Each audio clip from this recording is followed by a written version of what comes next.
Whereas offences against property have of late increased in and near the metropolis, and the local establishments of nightly watch and nightly police having been found inadequate to the prevention and detection of crime, and whereas it is expedient to substitute a new and more efficient system of police in lieu of such establishments of by nightly Patrick watch Carroll. and nightly police within the Episode legislature, 1. and to constitute an office of police. Oh, Mr. Peel, what have you done with your police act so grand, sir? It will be the cause, I have no doubt, of filling Van Diemen's land, sir. London now, believe me, sir, is overstocked with queer codes who wish the police act and you were sent to Jemmy Square Toes.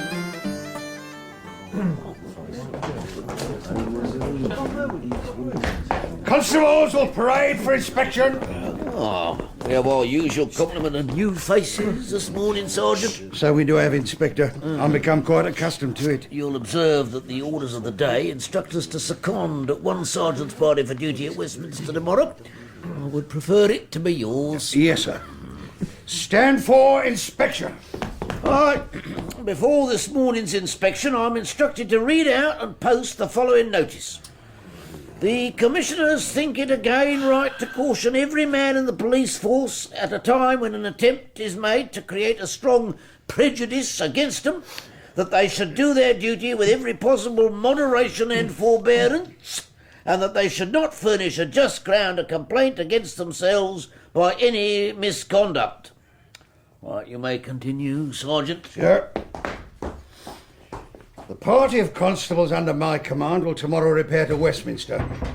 Large crowds are expected and the Commissioners anticipate a possible threat to the public order. Constable Atkinson, you will resume your usual beat today, and I wish you to pay particular heed to those coming and going from the Gunmaker's Arms in Eyre Street Hill. Yes, Sergeant, I shall make sure to look in there. You will do no such thing. You ought by this time to know your instructions sufficiently well to be aware that you are forbidden to enter any house, and most especially a public house, save at the express wish of the householder. We'll also replace the button which your greatcoat wants before commencing duty. Yes, Sergeant. Constable Smith, usual duties for you. Smith, step out. Sir? You are drunk, Constable. No, sir. Do not presume to contradict me, Constable. It's not yet 7 o'clock in the morning and you are drunk. Indeed, I'm not, sir. It's only this miserable, cold, damp weather's clogged my head so, and turned my eyes already. A quartern of Geneva or a gallon of port has put the maps in your eyes, or I'm much mistaken. No, upon my soul, Sergeant, I've not had one drop of anything this week past. Well, only one glass of hot rum last night to ease the ague. Step back, Constable. Sir. Take warning. You are under the strictest observation. Mind my words. Constable Rourke, it's but your second day of duty, and yet you appear to have contracted some dreadful palsy. Keep your head still. With respect, Sergeant, it's this stock. It's so very iron stiff, a man can't hardly move his head from side to side. You must address your complaint to the Commissioners, or else to the maker, Mr. Moore of Piccadilly, I believe. Sergeant. For the present, however, I shall be quite satisfied if you'll proceed to your beat, keeping your eyes strictly to the front, and endeavour to do your duty by whatever comes to your attention in that posture. Yes, Sergeant. Constable Quinn, you appear to be respectably turned out as usual. I trust I am, Sergeant. Excepting in one particular. What have you in your coat-tail pocket, pray? My staff, sir. That's not all, I think. I have a book as well. A book, indeed. And what book is that? Your general instructions? No, sir, it's this book. This book. The works of Henry Fielding, Esquire. With an essay on his life and genius by Arthur Murphy, Esquire. Much any man named Murphy would know a genius. Volume 8, containing the first part of the history of Amelia. Do you find the possession of novels an indispensable adjunct to the performance of your duties, Quinn? No, Sergeant. However, with respect, as we are required to be in uniform at all times, on duty and off, I find it convenient to have a volume about me for when I am relieved. You will leave such rubbish in your section house in future? Yes, sir. Do you know why we are ordered to Westminster tomorrow, Constable? For the opening of Parliament, I assume, sir. Oh, you assume that, do you? Parliament has contrived to open in the past without several score of police to keep order. Now, of course, we must endure the low popish scoundrel O'Connell and Mr. Orator Hunt and the rest of the Democratic Reformist rabble. You, I'm told, hold your own views on the question of parliamentary reform. I do, sir. And what are they, pray? Or are you ashamed to state them? I am not, sir. Since you inquire, I am in favour of a moderate reform of the representation. Moderate reform? As well speak of moderate gunpowder. I'm sure your brother officers will be gratified to know that you are in a measure of sympathy with the mob who well may be attempting to break their heads before tomorrow is out. My brother officers know that I am in no sympathy whatever with anyone who threatens the public peace. Though you share their opinions. I shall do my duty as usual, sir. Mercenary, damnable, vile wretches, Peel's bloodthirsty gang. From them we can expect no mercy, for their nature, like that of their founder, is base, blood-seeking, and villainous. Well. And that's a relatively mild example of what's being presently circulated against our people. It cannot be said that this past summer's revolutionary events on the continent have made our tasks any easier. Yes, those regrettable upheavals have excited a large and, I fear, ill-disposed section of the populace. And the new police are of their nature our first line of defence against any consequent disturbances. It is a difficult baptism, gentlemen, for you and your men. We can none of us do anything but our duty, Sir Robert. Returning to those duties, Sir Robert, are we to take it that you are satisfied with the arrangements made for tomorrow? Entirely so, Mr. Main. Studying over your report, I fail to see what further precautions could possibly be taken, short of cancelling the opening of Parliament altogether, a course which, naturally, could not be contemplated under any circumstances whatever. Excellent. Then we shall take up no more of the Home Secretary's time, but proceed to put our plans into effect. Perhaps, before you go, gentlemen, you will allow me to acquaint you with this passage contained in a letter which I have lately received from His Grace the Duke of Wellington. Permit me to congratulate you on the complete success of the police in London.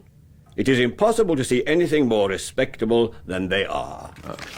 Having been privileged to serve under His Grace during the war against Bonaparte, I am gratified to be assured that our men enjoy his good opinion. You may depend upon it, Colonel Bourne. Having informed the Duke that the business has given me from first to last more trouble than anything I ever undertook, I also conveyed my personal opinion that his congratulations might with equal justice be directed towards your two selves. Yet I fear the success of the police in London is not so complete as the Prime Minister is pleased to believe.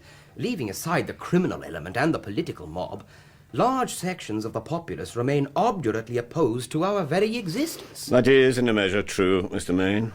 But, as I've also said to the Prime Minister, the men are gaining knowledge of their duties so rapidly that I am very sanguine of the ultimate result. We really must teach people that liberty does not consist in having your house robbed by organised gangs of thieves, and in leaving the principal streets of London in the nightly possession of drunken women and vagabonds.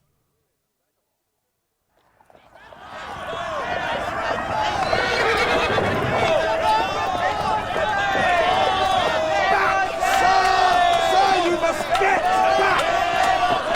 Oh, you really must get back, sir! Keep that carriageway clear, Constable, and stop that madman with his damn tricolour! Now, sir, that gentleman does not want your banner thrust into this carriage window! I am telling you, sir, that do not use that flag, sir, or I must take it from you! Look out! Mind yourself!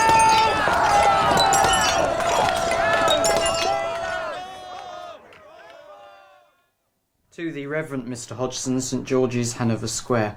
Sir, I am desired by the Commissioners of Police to acquaint you that John Hall, recommended by you for employment in the police force, has absconded with his uniform and all his appointments. Yours, etc. Yes, that'll do, Mr. Yardley.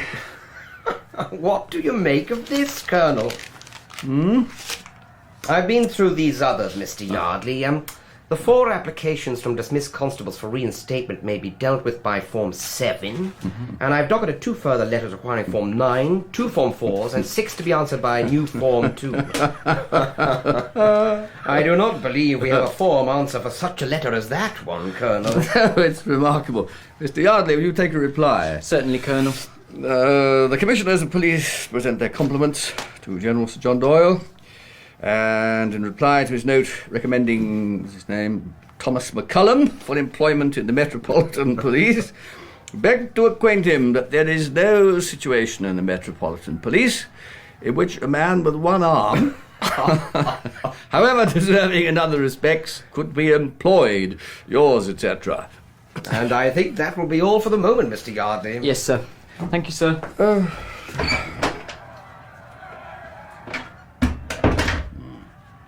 Sir Robert was naturally constrained from divulging to us any specific indications as to what we may expect, but how do you imagine today's events in Parliament will affect us, Colonel? I refer specifically to the King's speech. My friend, I shall say nothing of politics for the simple reason that I know nothing. You can, I fear, anticipate no new political developments likely to lead to any lessening of the present public excitement. Come, my dear Mayne, let us not distract ourselves with what is beyond our control. Problem by problem, detail by detail. That's the only way to proceed. I'm convinced of it. I'm sure you're right, Colonel.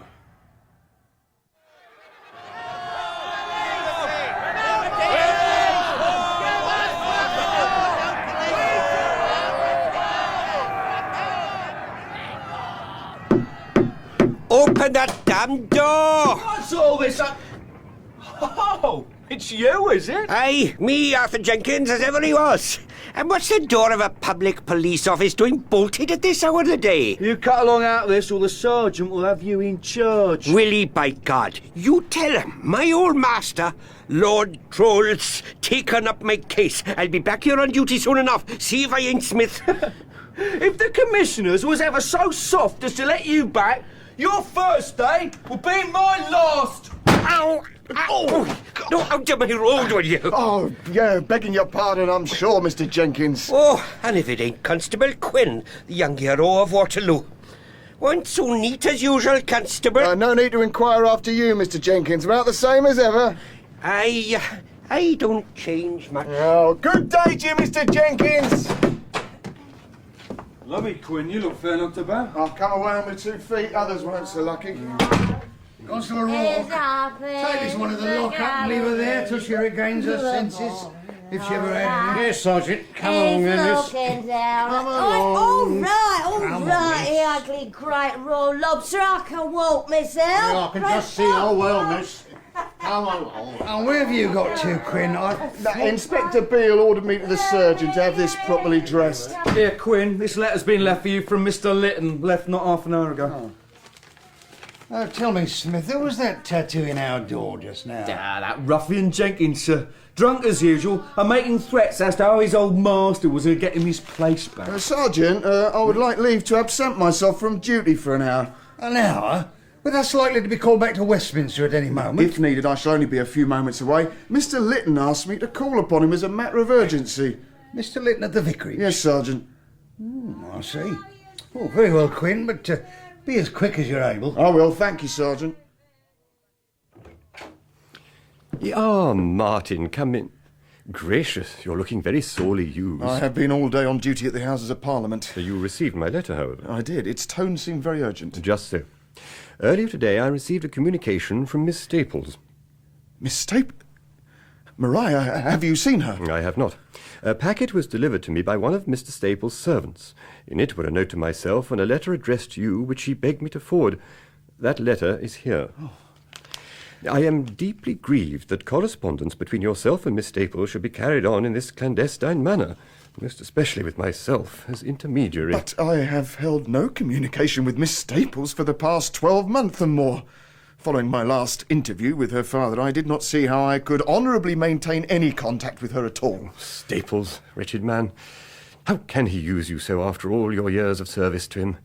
I say nothing of the infamous treatment he visits on his poor daughter. I do not honestly believe John Staples to be in command of his own actions. He is certainly not in command of his own tongue. His behaviour at vestry 2 nights ago was most shocking. If you will allow me... Oh, of course, my friend. The letter. Pray, read on. Thank you. My dearest Martin, I am sure that neither you nor the world will censure me for addressing you thus. In what I both fear and promise will be the last communication to pass between us. A year has passed since the tragic and violent events which terminated relations between yourself and my unhappy father. I regret that time has wrought no change in him. It has become the overwhelming conviction of my mind that there can be no felicitous consummation to the feelings between us.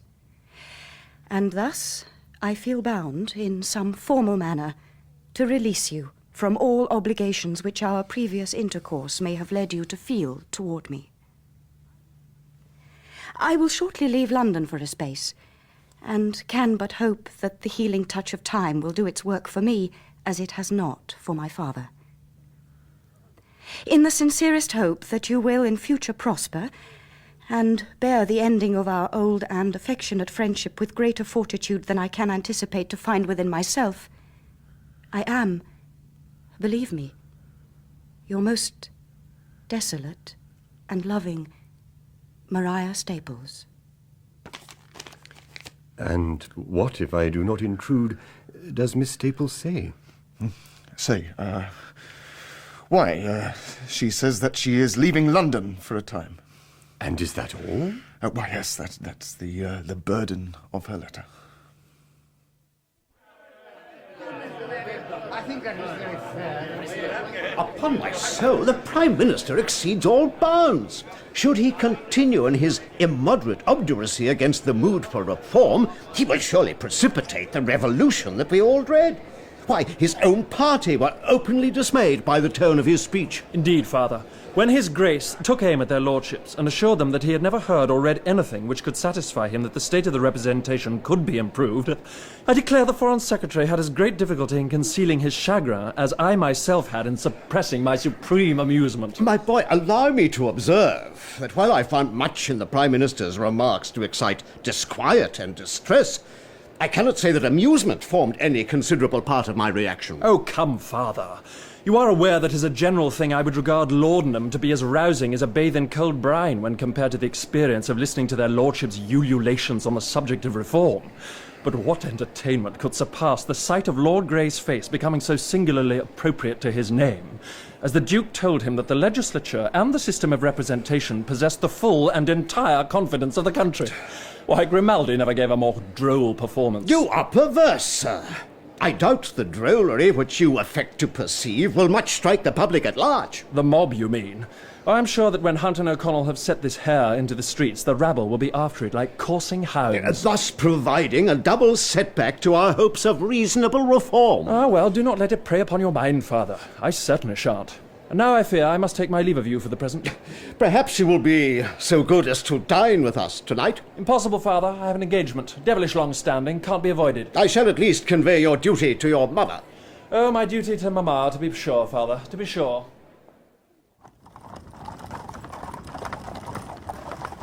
Good morning to you, Constable Quinn. Mr. Morley, you come upon me out of this mist quite like a ghost. No, Jeremiah Morley remains but flesh and blood. Indeed, perhaps too much so in a matter of the flesh. You are abroad very early and a long way from Bow Street. I have a little matter of business which brings me this way.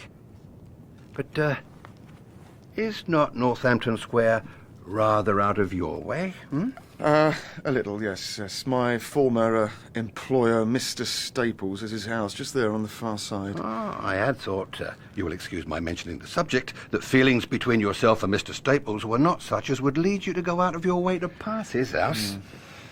There's another reason, perhaps? No, the last time Mr. Staples and I met, I am sorry to say, blows were exchanged.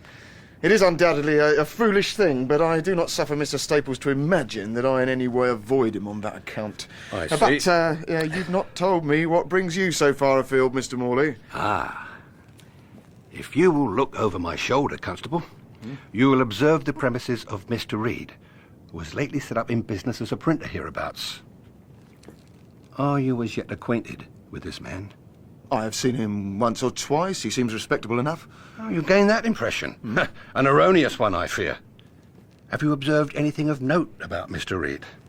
Now, curiously, Mr. Morley, I have. The first time I became aware of him as a new occupant of those premises, I chanced to see him handing a remarkably handsome woman into a carriage which was standing outside his door.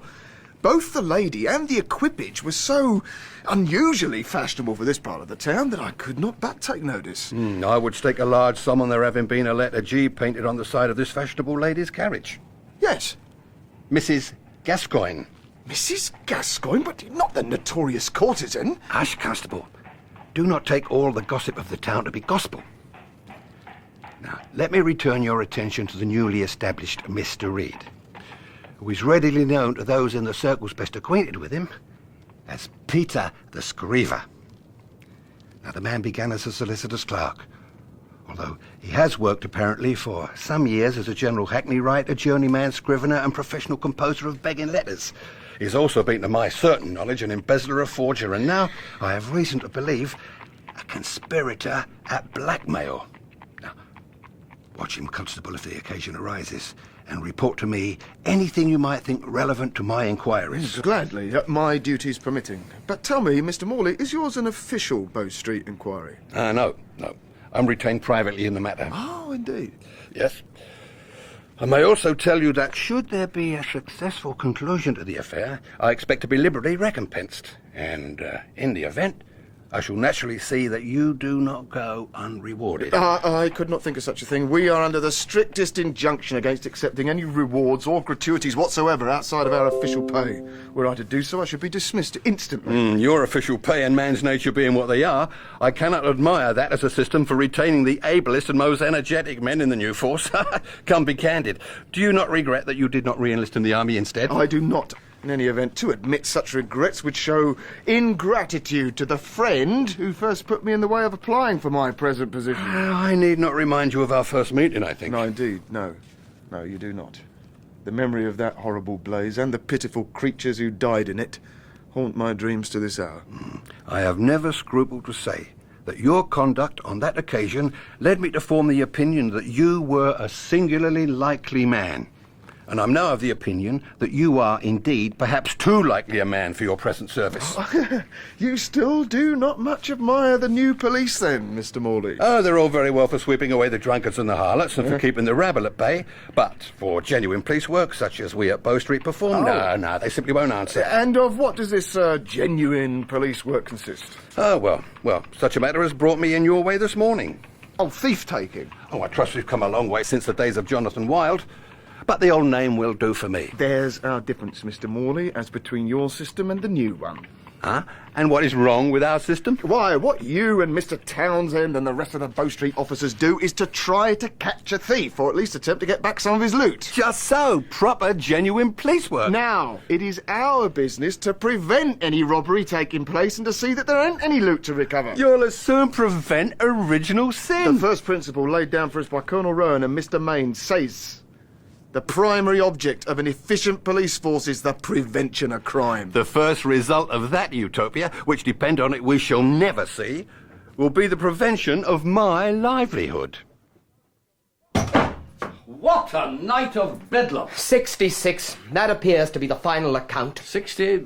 I beg your pardon, my dear Main. In the wake of the Prime Minister's judicious remarks to their lordships on the subject of reform, 66 separate assaults upon our men took place overnight. Every magistrate's office in the town is a carousel of rioters. And how have you left the Secretary of State? As you will imagine, Sir Robert, like ourselves, is in a state of the deepest apprehension. Am I addressing the commissioners of the Metropolitan Police? You are, sir. And what can we do for you? I'm really most apologetic, Colonel, Mr. Main. This gentleman whose card identifies him as Viscount Troll is highly insistent that... I have not come to be balked by understrappers. Are you gentlemen the authors of this extremely insulting communication? If your lordship had done us the honour of requesting an interview in advance, we should perhaps have been at better leisure to attend... Did you write this letter, sir?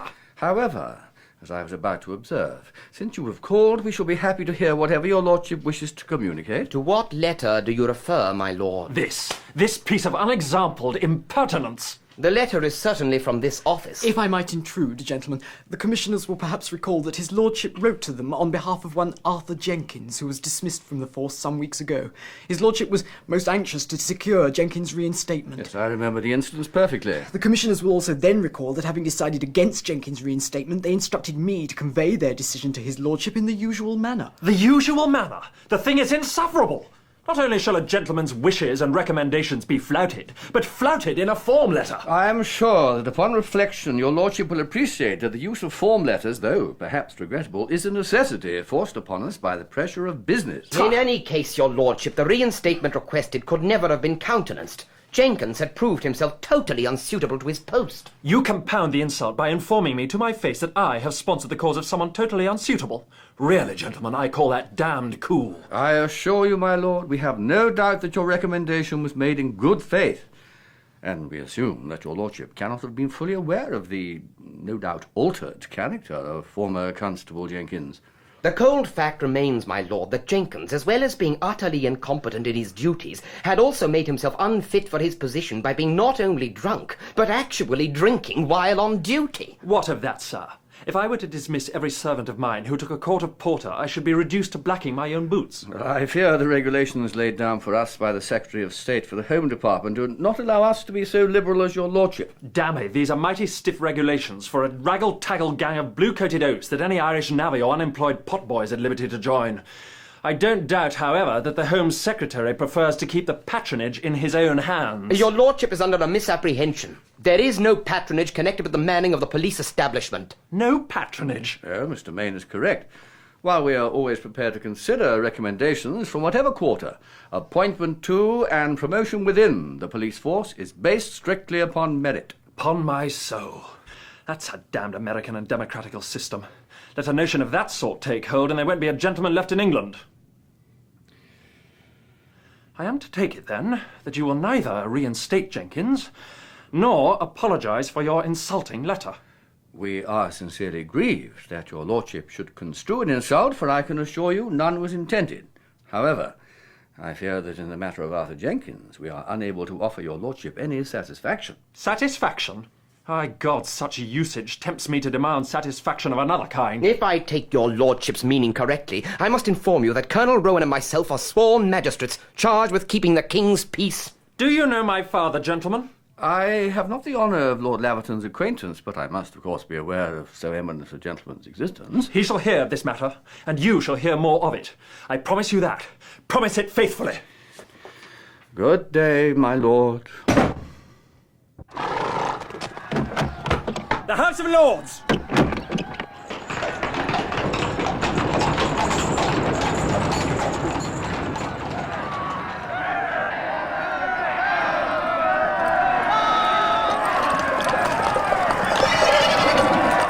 Why do you stop? The constable's blocking the way, my lord. Drive on! Run the insolent car into the mud if you don't move. Hold those horses! The road is blocked at present! Drive on, I say! Don't you hear my master, Peeler? Let loose those horses! Only when the way is clear! Sweep that swine out of my road! Daniel, James, down and at I it! warn you to stand back! You'll want more than that stick against three of us, Peeler! Flat it! Kill him! And get it to the man who brings him down! He's mine! He's mine!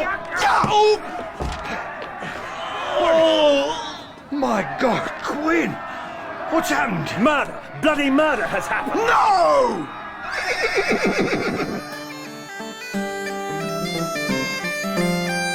Oh, Mr. Peel. That was episode 1 of Peeler by Patrick Carroll, with Mick Ford as Martin Quinn, James Booth as Jeremiah Morley, Norman Jones as Sir Robert Peel, and Richard E. Grant as Lord Troll. Peter Jeffrey played Colonel Rowan, and Killian McKenna Richard Main. Other parts were played by Joanna Myers, Ronald Herdman, Timothy Bateson, Alan Barker, Mark Straker, James Green, Richard Pearce, Ian Lindsay, and Timothy Carlton. The singer was Martin Carthy. Peeler was directed by Janet Whittaker. You Toms and Jerrys now lament, the Charlies now will queer you. for Mr. Peel's new watchman will be far too strong to fear you.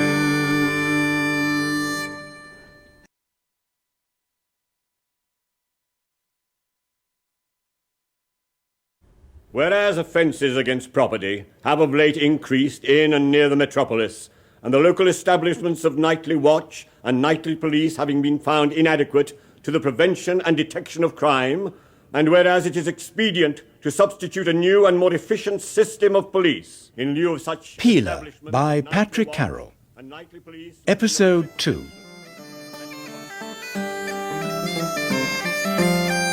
Oh, Mr. Peel, what have you done with your police act so grand, sir? It will be the cause, I have no doubt, of filling Van Diemen's land, sir. London now, believe me, sir, is overstocked with queer codes who wish the police act and you were sent to Jimmy Square Toes.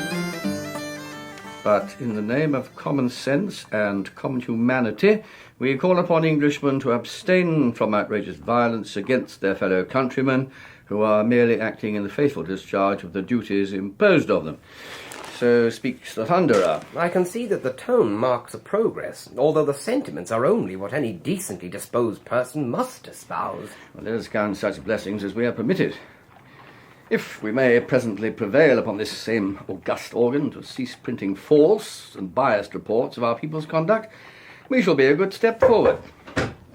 Morning, Mr. Yardley. Good morning, Mr. Mayor. Colonel Rowan. Ah, Mr. Yardley, you look, if you'll forgive my saying so, rather harassed for so early an hour. I confess to feeling a little more harassed than usual, sir. Well, I'm sure you'll bear up nobly. Yes, Colonel, thank you. I merely wish to say that I have dispatched the precautionary letters to the gas companies. Yes, I can imagine nothing more cunningly designed to exacerbate our present difficulties than that the town should be plunged into sudden darkness. I've also been handed copies of these handbills, which are being widely distributed about the streets. Ah.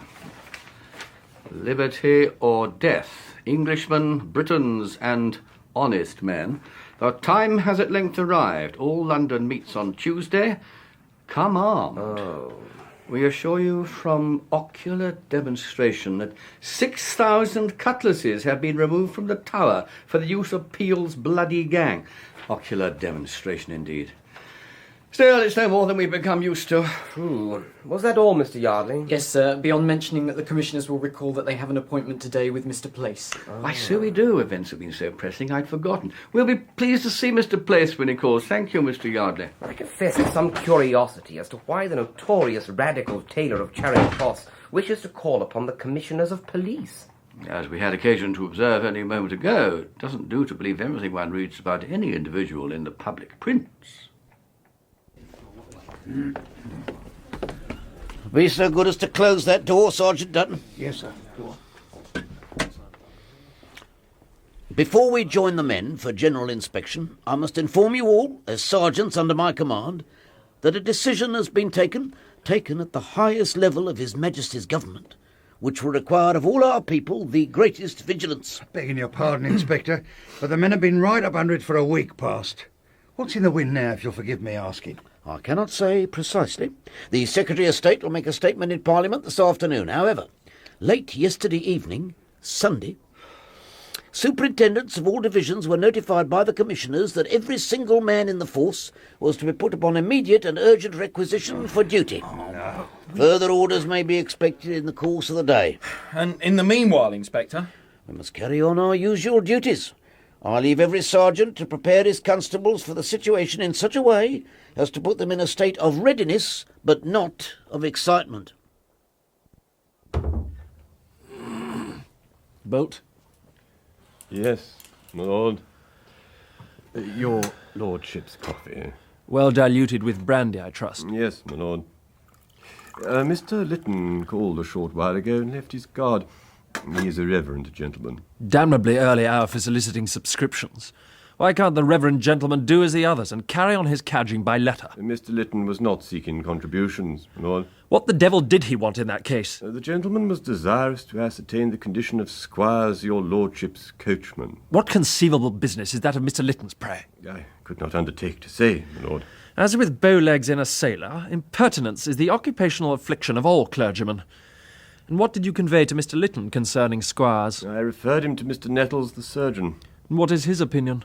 Squires remains very ill. He has not yet regained consciousness. Poor devil. Inform Mr. Nettles and Squires, should he come to himself, that his master has made suitable inquiries as to his condition. Yes, my lord. And we've again had complaint from Mr. Bunn in Leather Lane that the costers continue to block his doorway at night with their barrows. Our legal position in the matter is not altogether clear. Are you attending, Constable Quinn? I beg your pardon, Sergeant. I do find myself thinking of something else. This is not the day to send your wits a wool gathering. And I not your previous conduct as evidence to the contrary, I should suspect that you were the worse for drink this morning. And is it your intention to grow a beard, Constable? No, sir, no. I've not had the opportunity to shave myself. You had best make an opportunity. Yes, sir. What has it come over you these past few days? You ain't still fretted over that coachman or Lord whatever his name is? I am, but, well, not fretted exactly, but it's a hard thing to kill a man, or even nearly so. I wouldn't he have served you the same? Didn't he try? Yes, sir, but it is still an awful thing to kill a man. Oh, I couldn't say, never having done such a thing. I have, and I tell you it is. Why, that was in the war. And if this wretched coachman die, it'll be just the same as if it were in a war. How do I come to be at war with my own people? Gentlemen, Mr. Francis Place. Good day, Mr. Place. Good day, gentlemen. I trust that despite the present public mood, I see you well. Yeah, pray be seated, Mr. Place. And do us the honour of informing us in what way we may be of service to you. Thank you, Colonel. But before I come to my primary purpose in calling, might I inquire if you received the books I took the liberty of sending? We did, Mr. Place. It was exceedingly kind of you to trouble. And what did you make of them, Ah, well, you'll appreciate that we've enjoyed but little leisure for study of late. In consequence, I've been able to give only fleeting attention to the volumes you sent. Now, for my part, Mr. Place, I have already some acquaintance with the works of Mr. Bentham and his followers. I must allow that there is much of value in them. Oh, I'm happy to hear you say so. However, as to the late but no less egregious Mr. Payne... Yes, I don't conceal from you my opinion that Citizen Payne's Jacobinism is rather strong for my blood. And as a humble, and I hope conscientious, Christian, I cannot but deplore his views on religion. Entirely understandable, Colonel. In my own case, I find... Yes, but gentlemen, much as I would relish a philosophic discourse on general ideas and principles, I have not intruded upon your valuable time for that purpose. Oh, well, on some other occasion, perhaps. However, for the present... Gentlemen, I have come to you today with what I hope is a practical solution to a practical problem. And what problem is that, Mr. Place? The control of riotous assemblies. Oh, indeed. Why, I should have thought... you will excuse my saying so, but your own highly outspoken views would appear... Gentlemen, I am convinced that in the democratic, utilitarian republic to which I aspire, there will be little occasion for public disorder, and therefore less need for coercion in its suppression. However, I do not think that riot and rapine are the methods by which to bring about the society I seek, nor do I think that any society, however ideally constituted, can tolerate organised public disorder. I think we may all agree about that, sir. And what, if I may inquire, is your suggested remedy? I had occasion, as who has not, to witness the disturbances of last week following the Prime Minister's extremely ill-judged remarks to their lordships.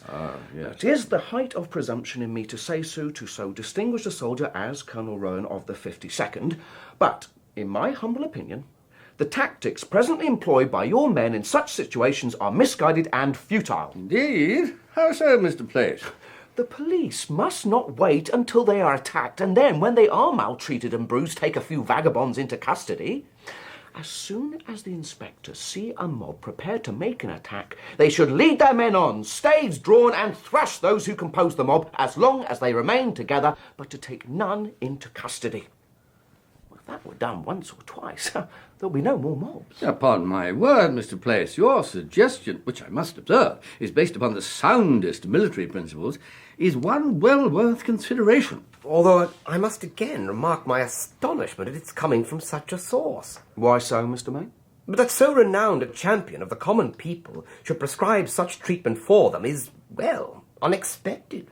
The atrocious events which occurred at St. Peter's Field, Manchester, 11 years ago, and many other such incidents, have led me to the belief that it is better that the organisers of disorder, and such of the people who follow them, should suffer a few cracked heads and broken limbs, than that they should be opened upon by musketry or slashed to pieces by mounted cavalry. Oh, that, if I may say so, is a profoundly utilitarian view. It's refreshing to meet a man prepared to put his principles to so thorough a practical testing. It is very gratifying to hear you say so, Colonel.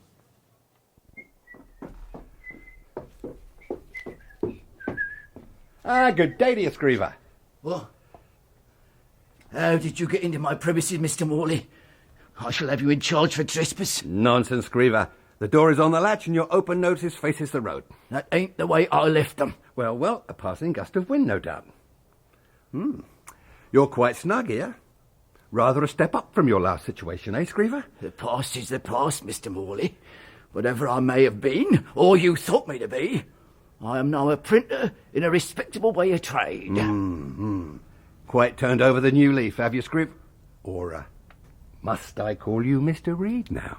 You must consult your own conscience as to that, Mr. Morley.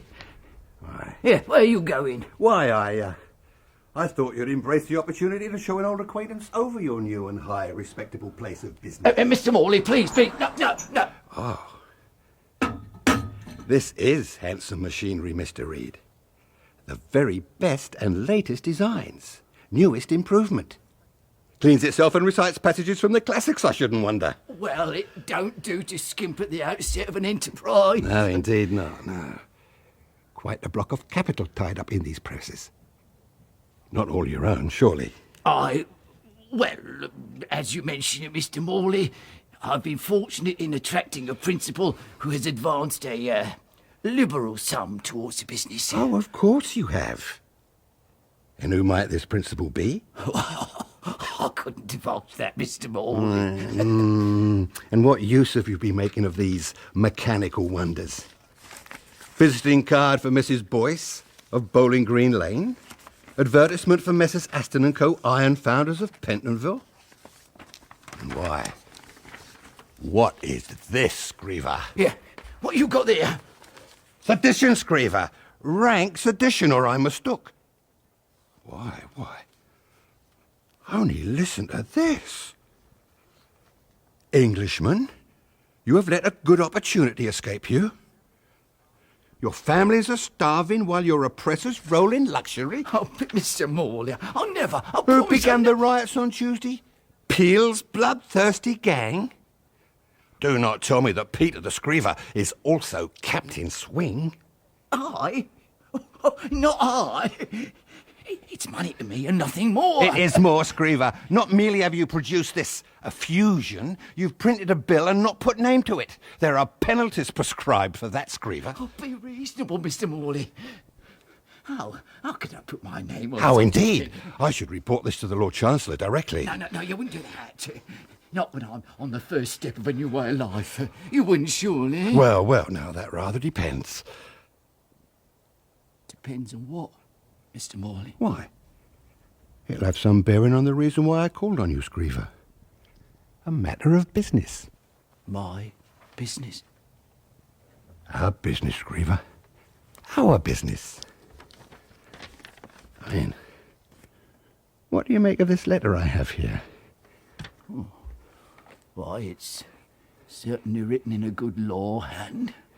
Apart from that... Never seen it before, I suppose? No, Mr. Morley, it's not as I'm a good... You wicked shark man, Scriver. Do you think I don't know your fist by this time? You wrote that letter as sure as death. And I never did, I swear. Don't deny it. Don't have the impudence. You wrote it. But what I want to know is why. Here's a letter addressed to a lady. A married lady by her name.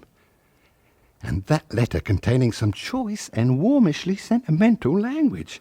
And a letter signed with a noble name. How comes such a letter to have been written by the likes of you, Scriver? I copied it as a favour. As a favour to whom? Oh, Mr. Morley, I couldn't tell the name. You can and you will. Or rather, I shall tell you and you shall confirm my words. Oh, please, Mr. Morley, I can't... Aye, now, I hazard a guess that your generous patron is a lady. Huh? I thought as much. A lady of fashion, A lady who resides in Deanery Street, Mayfair, Yes, Mr. Morley, sir. A lady of the name of Mrs. Gascoigne, eh? Now, I've been wishing an audience with Mrs. Gascoigne, but she hasn't been agreeable to my requests up till now. I shall wish you to arrange that audience, Scriver. No, I beg you, Mr. Morley. Only think of my position. I am thinking of it, Scriver. I am thinking of it.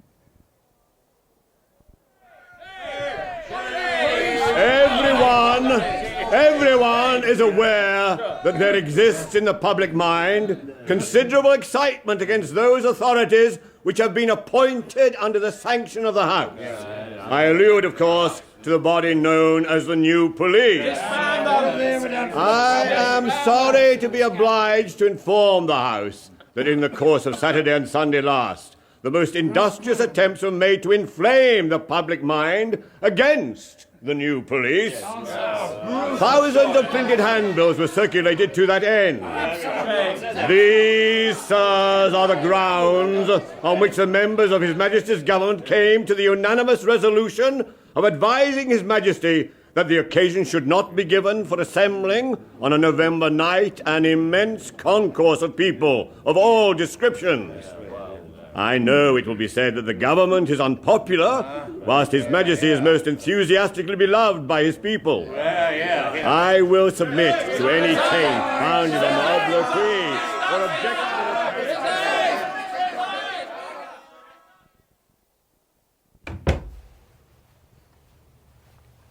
Father, I have come to take my leave of you.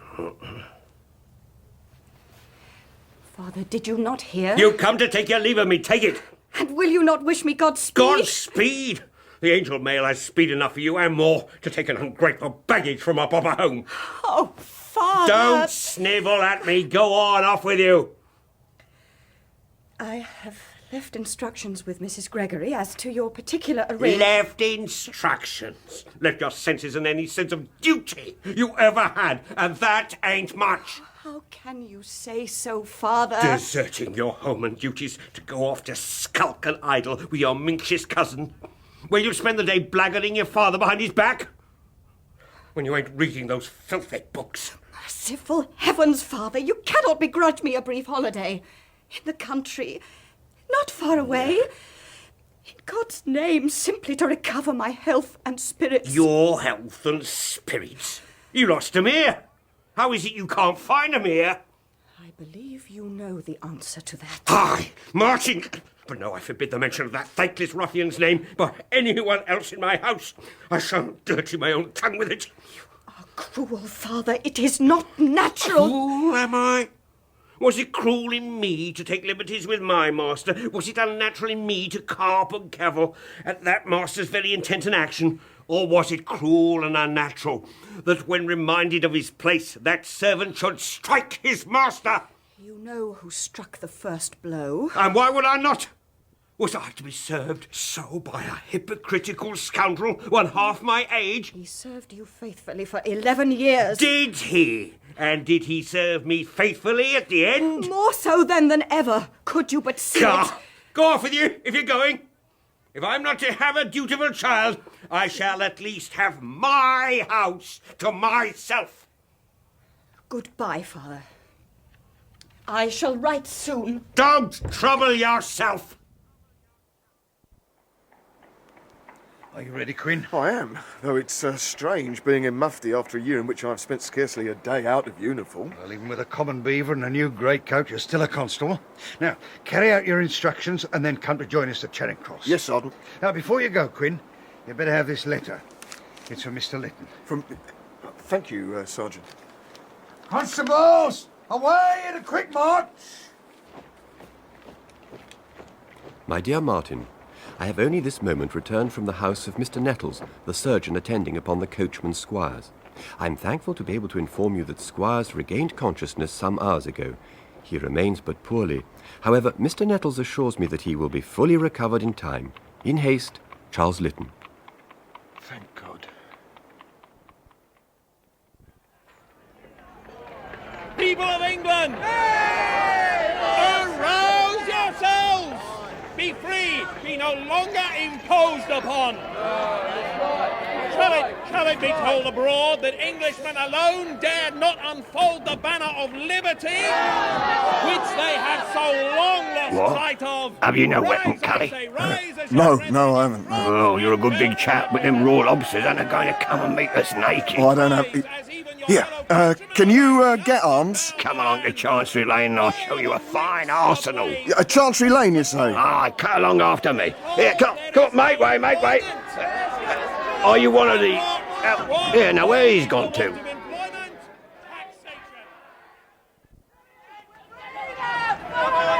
And what appointment are you late to, Constable? Mr. Morley, what are you doing in the middle of this bedlam? Apart from counting more pickpockets than one could see at Epsom, why should I not be simply trying to reach my lodgings? Had I been you, I should have found a quieter way than this. Perhaps.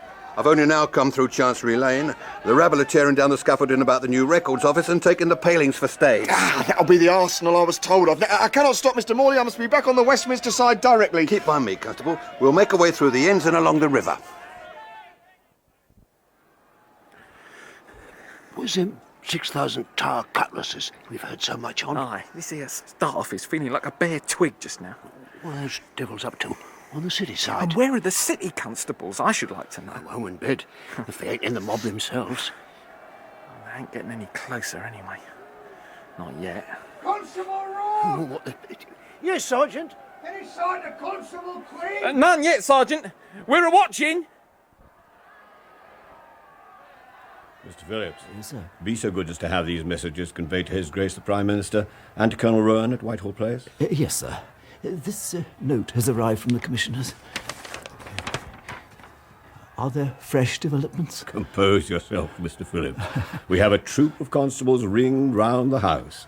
I think we may trust our safety to them. No doubt, Sir Robert, no doubt. Nevertheless, I confess to finding the prospect of what threatens to go forward tonight most dispiriting. That will depend upon the outcome. I am confident that the new police will be equal to any situation which may arise. I am happy to share the Home Secretary's confidence. The alternative is... Appalling, I agree, Mr. Phillips. If control of the street should revert to the mob, all hope of orderly progress will evaporate. That cannot and will not happen. I think we may expect our crisis within the hour, Mr. Phillips. I shall presently have a communication for His Majesty. Please have a messenger at hand. Yes, Sir Robert. Quinn, are you back safely? Who's this gentleman with you? Jeremiah Morley at your service, Sergeant. Mr. Morley of Bow Street? The same, sir. Oh, an honour, I'm sure, Mr. Morley, but you will forgive me. Now, Quinn, what's going forward the other side of Temple Bar? The Rotunda meeting has broken up and the mob come across Blackfriars Bridge. More are coming from the east and north, and Mr. Morley has seen many arming themselves in Chancery Lane. Look, are the gas lights still lit? As yet they are. What is the report, Sergeant? Who's this gentleman? Mr. Morley, Inspector. Mr. Morley of Bow Street. Oh, Mr. Morley? Well, I'd hardly expected. Look, you'll understand, Mr. Morley, we are under some... Oh, just so, pressure. Inspector. Ignore me entirely. I'm not here. Thank you, sir. Now, Quinn, what can you tell us as to numbers? How many against us? And you'd best resume your uniform coat and hat. 700 to 800 at Temple Bar, as many again scattered about the city, and another 300 to 400 at the west end of the town, the majority converging towards Apsley House. The Prime Minister's household must make do with such men as are there already. No more can be spared. What of our own position? The headquarters party are issued with swords and posted at the entrances, Whitehall Place and Scotland Yard both. Shall we have actually to fight on our own doorstep, Colonel? My dear Mayne, all of the method and discipline which we've been at such pains to instill into our men over the past 15 months is about to be put to the test. Should our training and organisation fail, we shall know that we ourselves have failed. At the present moment, we must trust to the valour of the men. And to the tactical advice of Mr. Francis Place. Here they are! Draw staves and stand ready! In the King's name, I call upon this assembly to disperse! Charge and scatter!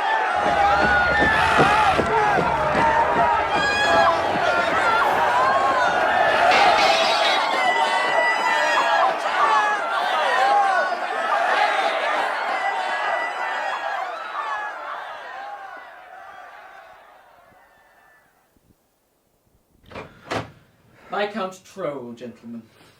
Good day, my lord. Pray be seated. I shall stand, thank you, sir. The method of this proceeding is already rather too informal for my taste. As you wish, my lord. Police Constable number 47, G Division, Quinn. Sir. I recognise the blackguard. Constable, you are aware that this gentleman has been in communication with this office concerning your conduct? I warned you, gentlemen, that you should deal with me again. You did indeed, my lord. I have been honoured by the receipt of another of the Commissioner's form letters. This concerning my abused coachman, Squires. Your lordship's condescension in attending personally in a matter involving merely a servant is to be admired. As my coachman is presently confined to the bed in which he is singularly fortunate not to have died, and as I consider his treatment at the hands of the police to be an enormity of the utmost degree, I cannot but take personal notice. Most understandable. Constable Quinn, as you are also aware, whenever the Commissioners receive a complaint concerning a member of the police force, the complainant is invited either to raise an action against the man involved or to attend here in order to confront that member of the police and to present his case and witnesses to the consideration of Mr. Main and myself. And by universal opinion, with which I am in complete agreement, a damned un-English, Star Chamber Inquisition it is. I have heard that view expressed, my lord, and as a lawyer I only observe that our justice, imperfect as it may be, is certainly quicker and more economically obtained than that on offer elsewhere, although, as Colonel Rowan has said, the choice of tribunal is entirely that of the complainant. Come, gentlemen, let us get on, if you please. This minion of yours has viciously assaulted my coachman and very nearly killed him. There can be no dispute in the matter. I witnessed the entire incident myself. Constable Quinn? I cannot deny inflicting the injuries in question. I am deeply grieved to have been forced to do so. Forced? Upon my soul. Is there a general instruction requiring your men to break the heads of all the populace? I was attacked in the course of my duties by his lordship's coachman and 2 other of his servants. I had no choice but to defend myself. And I will respectfully add that his lordship was not an entirely passive witness. How so, Constable? As I recollect his words, his lordship cried out to his servants, "Thrash him, kill him." And he offered a reward to the man that should bring me down. Upon my word, Lord Trowell. It's a despicable lie. I said no such words. Constable, will you stand by what you have just said under oath? I will, and if necessary, I will bring brother officers to witness the truth of what I say. Brother officers? Gentlemen, I insist that this callous ruffian be visited with the severest punishment available. I fear, my lord, that nothing I have heard today would justify me in such a course. You are, I see, dedicated and determined to insult me. I have given you my word as a gentleman and peer of the realm, and you refuse to take it against that of a common constable. I know from my own experience and observation that Constable Quinn is not a common constable. However, even if he were the commonest of constables, I should be no less inclined to believe his word, all else being equal, than I would that of the Archbishop of Canterbury. We shall see if a proper court of law shall be so easily imposed upon. Good day! Constable, you're aware of what must now go forward? I think so, sir. The coachman Squires will almost certainly, at the instigation of his master, bring an action against you for assault, or worse. And I fear that your only recourse will be to bring a countercharge. Yes, I quite see that, sir. That countercharge must be brought in your own name, and we sadly can offer you scant practical aid in the matter. We'll do all in our power to prevail upon the Secretary of State for some relief of a pecuniary nature. But that, and our moral support aside, you must enter the courtroom as naked and in as lonely a condition as any Daniel entering into the lion's den.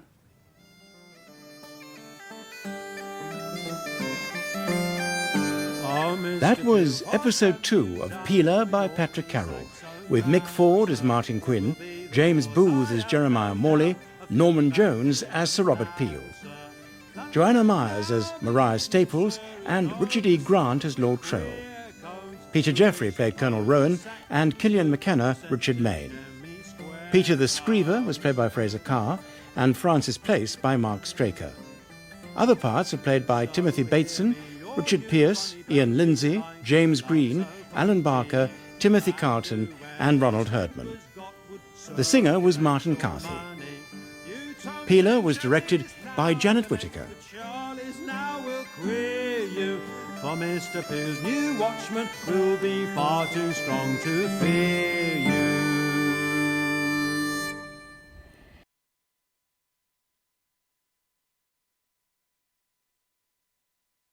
Whereas offences against property have of late increased in and near the metropolis, and the local establishments of nightly watch and nightly police having been found inadequate to the prevention and detection of crime, and whereas it is expedient to substitute a new and more efficient system of police in lieu of such... Peeler by Patrick Carroll.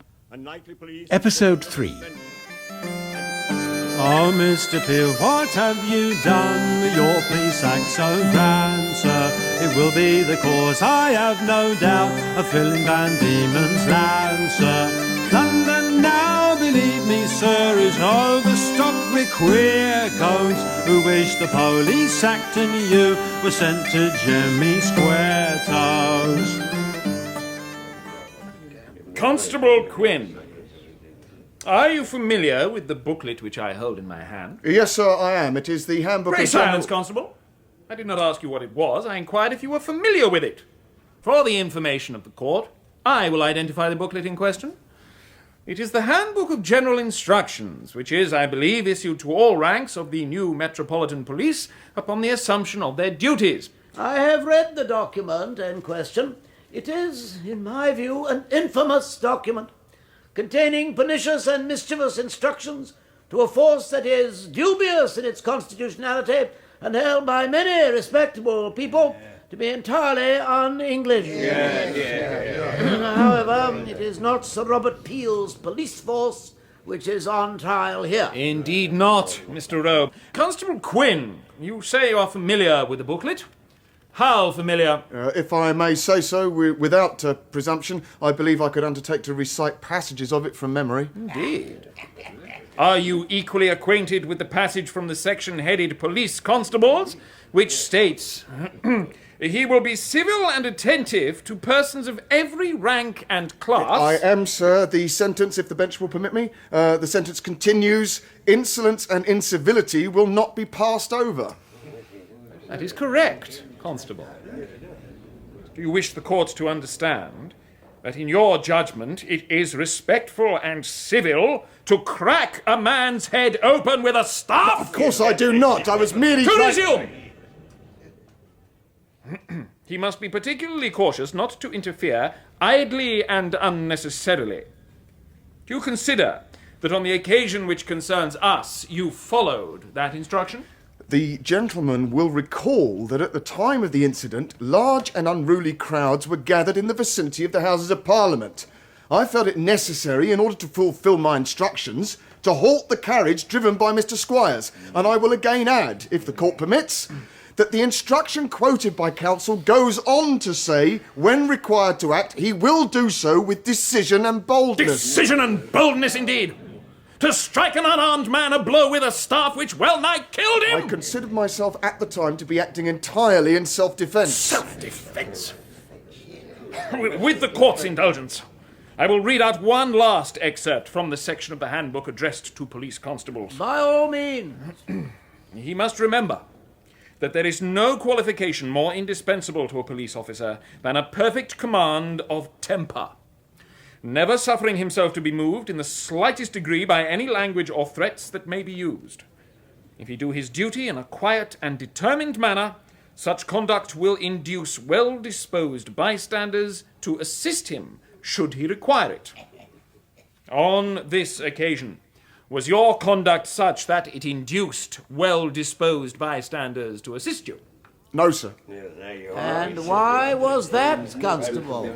Because, sir, there were no bystanders near enough. What? In all those throngs of people? No well-disposed bystanders. Oh, come now, Constable, what of his lordship's footmen? I did not consider them to be bystanders. They were, in fact, joined in the attack against me. Oh. It was that circumstance which led me to draw my staff. Had you no colleagues? None immediately to hand, and those nearest were very hardly pressed by the crowds. And Mr. Squire's master, Lord Troll, did he not attempt to assist you in your duty of maintaining the public order? Indeed he did not, sir. He urged his servants on to assault me. Constable! You are surely mistaken. I regret to say I am not, sir. His lordship's words, as I had reason to recall to my superiors, were, thrash him, kill him, a guinea to the man who brings him down. You remember hearing distinctly all of that speech in the thick of a melee? Yes, sir, they were cried out very loudly by his lordship almost before a blow was struck. That is your contention, Constable? Yes, sir. The bench will allow me to advise that we shall return to this point at a later stage. As you wish, Brother Caslett. One last question, Constable. Do you consider yourself a hot-tempered man? Why, no, sir. No, not unusually so. Not unusually, sir. Thank you, Constable. That will be all for the present. Why, what is it? What has occurred? They are out, sir. Defeated by 29 votes on the Chancellor's civil list motion. The Ministry is defeated. Wellington must resign and Peel with him. I felt it my duty to wait upon the King, and humbly and respectfully to inform His Majesty that I perceive it is no longer in my power to undertake the administration of public affairs, either with satisfaction to my own feelings or with perfect advantage to the country. Sir, His Majesty has been graciously pleased to accept the resignation thus tendered on my part. Ah, Mr. Reed, punctual to your time as usual. I observe that you are not alone, Mr. Reed. A thousand apologies, Mrs. Gascoigne, but this gentleman was most insistent that I introduce him. Indeed. And who is the extremely insistent gentleman? Jeremiah Morley, ma'am, at your service. Mr. Morley of Bow Street. I cannot conceive in what way Mr. Morley could possibly hope to profit from an interview with me. I recollect that I tried to convey as much to the gentleman when he addressed himself to me not long ago. You do yourself an injustice, ma'am. No man could fail to profit from the privilege of your society. And conversation. How very gallant. Mm-hmm. But I'm sure you are quite mistaken, sir. Mr. Morley of Bow Street is, or so I am told, a considerable public figure, deeply immersed in the great tide of events and affairs, while I, as one can see, am quite retired here from the world and society. Again, you are too modest, ma'am. The name of Mrs. Gascoigne is a byword for everything, of course, that is elegant and refined. Am I not right, Scriver? Really, Mr. Morley, how am I to reply? I am sure you will allow Mr. Reed to excuse himself, while you, sir, explain the purpose of your visit. That will be unnecessary, Mrs. Gascoigne. Mr. Reed's place is here. And whatever else may be said of Mr. Reed, he always knows his place. I hope I do, Mr. Morley. Ma'am, you are acquainted with Mrs. Abrahams, widow of Mr. Joseph Abrahams, late of Ely Place, Charterhouse Street? Am I, sir? Come, Mrs. Gascoigne. The lady's been observed coming to and going from this house on more than one occasion. Indeed. And how does so respectable-sounding a lady come to have her movements noted by an officer of Bow Street? By conducting herself in such a manner as to become the object of deepest concern to her family. What has such conduct to do with me, pray? That is what I'm anxious to discover. Be so good as to tell me what purposes Mrs. Abraham's visits to this house. Come, ma'am, I will know at the last. Why, sir, as I am sure you are aware, I am myself a widowed lady. The late Mr. Gascoigne did not die a rich man. In order, therefore, to eke out my very meagre resources, I have allowed myself to become available for a modest fee to certain respectable ladies as an adviser in matters of personal health and toilette. Indeed, ma'am. Yes, sir. I trust I do not flatter myself when I say that I have acquired an extensive knowledge and perfected diverse techniques which allow me to help ladies who are, like myself, past the first blush, to retain and enhance those gifts which nature bestows in youth and sadly repossesses as we grow older. A useful and highly altruistic occupation, ma'am. I do not doubt that you bring great comfort to those ladies who avail themselves of your, ministrations. And to their husbands, eh? Quite so, Mr. Reed. But as Mr. Morley tells us, Mrs. Abrahams has no husband. True, she has not. Had she, the circumstances would be more distressing to a family than they are even now. What circumstances, Mr. Morley, if I may inquire? Those of a lady being in receipt of several letters from a young gentleman of title.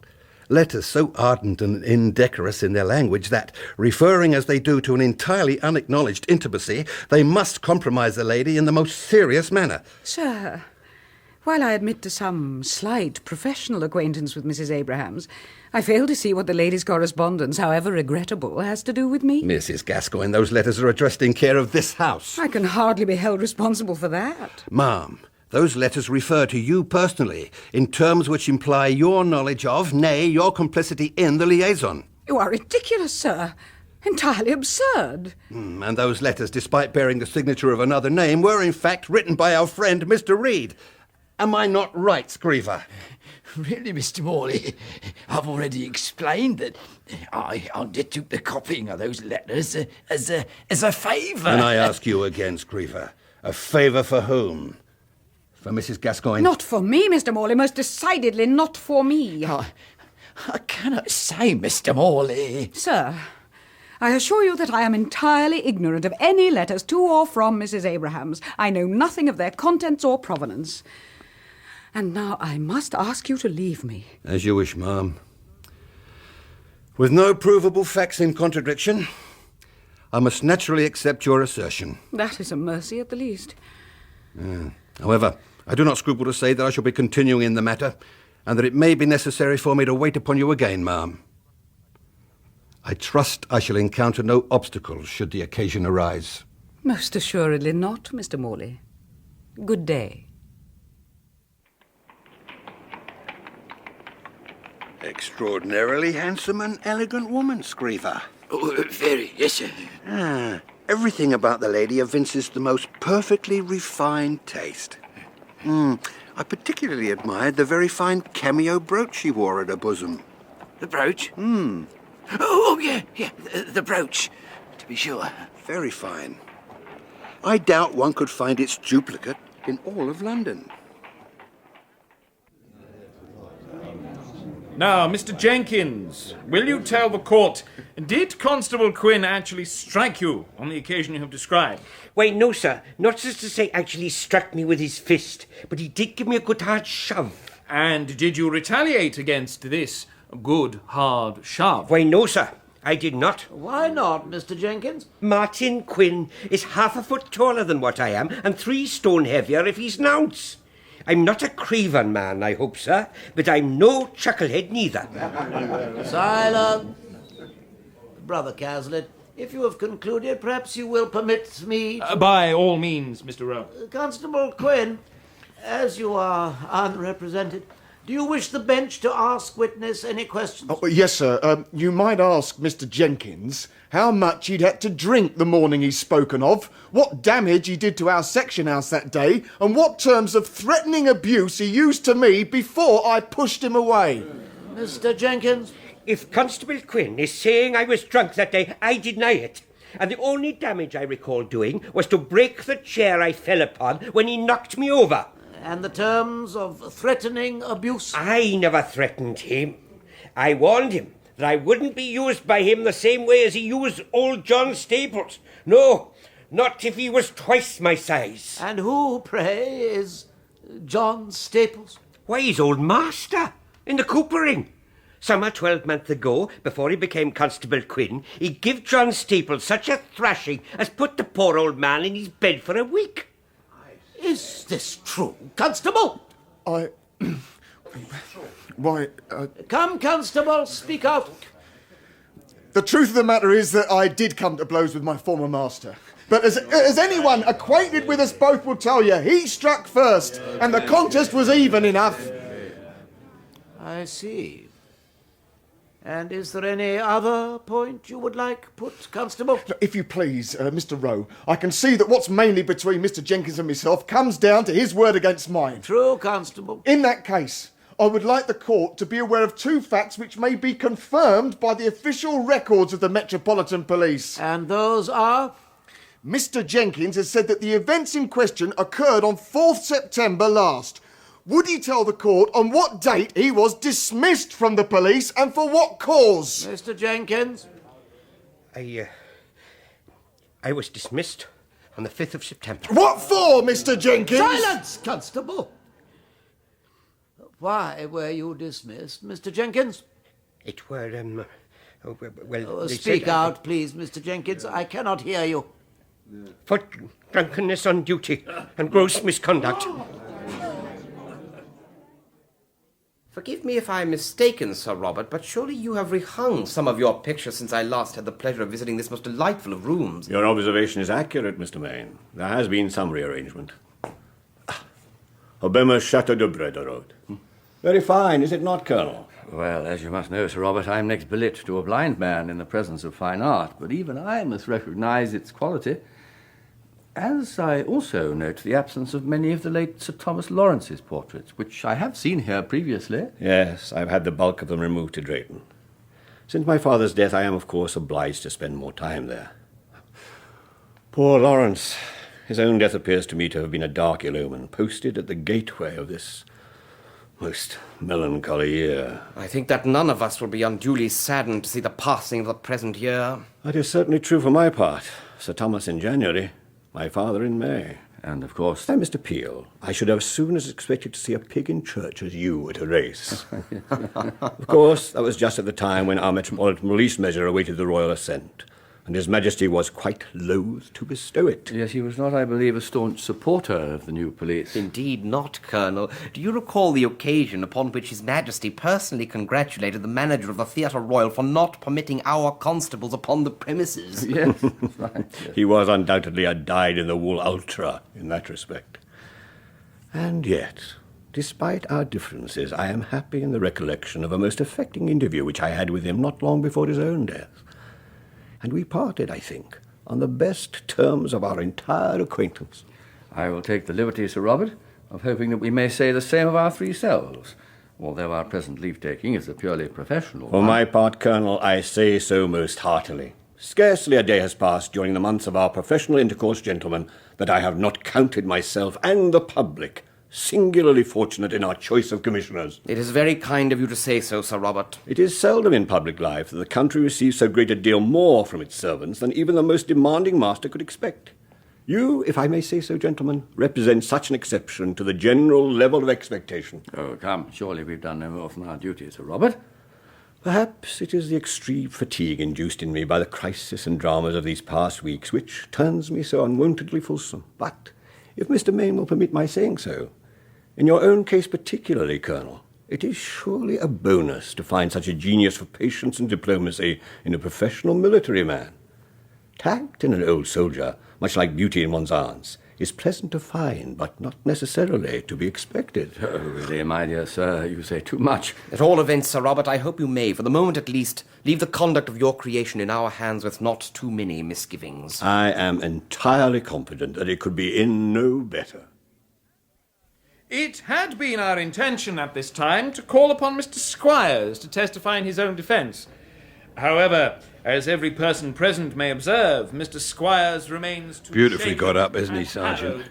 The bloodstain on a bandage is an inspiration. Mr. Morley, I did not expect to see you here. Silence in the court. Oh, my apologies, Mr. Rowe. I was forgetting myself. Good day, Mr. Morley. Day, sir. I must observe that you, of all people, should know how to conduct himself in a magistrate's office. Your pardon, Mr. Rowe, sir. My pledge, it shan't happen again. I trust not. Pray continue, Brother Cazalet. Thank you, Mr. Rowe. The court will be pleased to learn that although Mr. Squire's condition precludes his testifying in person, his employer, himself a witness to this atrocious assault, has graciously agreed to appear upon his servant's behalf. I call upon his lordship, Viscount Troll. Oh, don't they love a lord? I hope the bench doesn't love him too much, or Quinn's a goner. Silence! Silence in the court! My lord, the court is honoured by your extreme condescension in appearing in what must, among your lordship's many concerns, seem a comparatively trivial matter. Indeed, sir. I feel it no less than my duty to do all in my power to ensure that my most vilely used servant receives justice. It scarcely seems necessary in your lordship's case, but if you would be so kind, the book. My dear sir, I would insist if you did not. Take the book in your right hand. Do you swear that the evidence you are about to give is the truth and nothing but the truth, so help you God? I do. My lord, would you be so good as to describe for the court the incident in question, which took place in Whitehall on the afternoon of 3rd November last? Indeed, sir. It is quickly told. Upon being driven along Whitehall toward the Houses of Parliament, My carriage was abruptly halted near Downing Street. Seeing no reason why this should have been so, I ordered my coachman to drive on. When after some moments he had not done so, I looked out only to see him being beaten with a staff by the defendant. I beg your pardon, my lord. Constable Quinn is not the defendant in this case. Upon my soul, he ought to be. Be that as it may, my lord. Was there anyone else involved in the fracas? Your lordship's footman, for instance? I observed my footmen, faithful fellows, just coming to their comrades' assistance. Did you, my lord, make any effort to interfere? Not bodily, sir. 'Tis hardly the act of a gentleman to involve himself in a street brawl. I have no doubt that I did call out to my footmen that they try and stop the constable's violence towards Squires. Now, my lord, Constable Quinn has told the court that, so far from attempting to quell the disturbance, indeed when scarcely a blow had been struck, you cried out to your servants, "Thrash him, kill him, a guinea to the man who brings him down." It is a black lie, sir, or at the very least a monstrous perversion of the facts. It is true that in the heat of the moment, seeing my servant so ill-used, I called to the other to thrash him, culp him. Culp? I beg your lordship's pardon, but I am unfamiliar with that word. If I might explain, Mr. Rowe, the word means to smite or beat. Its use by a gentleman of Lord Troll's position may be regarded as somewhat of a solecism, but it is common usage among the vulgar. Derived, I believe, from the popish habit of thumping the chest during confession, in conjunction with the Latin phrase mea culpa. I see. Thank you, Brother Caslin. Mr. Rowe. Pray continue. My lord. My lord, it is conceivable that the word culp might be misheard as kill, but the offer of a guinea is not so easily mistaken. As to that, sir, I deny it entirely and emphatically. Constable Quinn, do you still contend that those were the words spoken by his lordship? I do. Are you able to produce any other person who will testify to having heard them? I cannot. I have inquired among my brother officers, but none is able conscientiously to say that he was near enough to have heard his lordship distinctly. Indeed. Mr. Rowe, I will inform the court that Lord Troll's footmen are both prepared to attest that they never heard the words in question. And further, that the defendant would also be anxious to so attest were his condition such as to permit it. I will take that in consideration, Brother Cazalet. I desire to ask your lordship one more question. Were you not shocked at the occurrences we have been discussing? Shocked, sir? No. Dismayed, horrified, appalled, yes. But shocked? No. It was my first impression, and it has become my considered opinion, that Constable Quinn, like most of his colleagues, is little more than a common ruffian. Mr. Rowe, on behalf of my brother officers, I protest! Silence, Constable! While I would not go so far as your lordship in so general a view, I cannot deny that my observation has been that, upon the whole, the new police do not attract a particularly superior sort of man, even considering the classes from which they are largely recruited. However, that is not our concern at present. Gentlemen, I will adjourn for dinner, after which cases may be summed up. The truth, Mr. Quinn. Would you not at the moment positively welcome odds against you of only 3-1? I do not, God knows, see many friendly faces in Mr. Rowe's office. I held the magistrate's conduct of the proceedings to be shocking. Is prejudice again a matter of Lord Troll and what words he did or did not say? Surely. One or another of your brother officers could have been prevailed upon to swear to what they must be morally certain was said, even if they did not actually hear it being said. Such a notion could not be entertained under any circumstances, not by myself at any rate, and most certainly not by the commissioners. Never, however tempting such a recourse might seem. Should Colonel Rowan or Mr. Main receive even a hint of such a proceeding, as they most certainly would, every man implicated would be summarily dismissed. Well, if fire is not to be fought with fire, Mr. Quinn, I fear your fate has now passed entirely out of your own hands. In addition to the plain facts placed so convincingly before us by his lordship and others in regard to the events of this case, I would also remind the court of what we have heard respecting the character of the plaintiff, Constable Quinn. The same Constable Quinn, you will recall, who does not consider himself an unusually hot-tempered man, but who nonetheless has been obliged to admit inflicting violence upon a former colleague and to vicious brawling with his master of 11 years. It is on those facts and those revelations concerning his accuser that I rest the defence of Mr. Squires.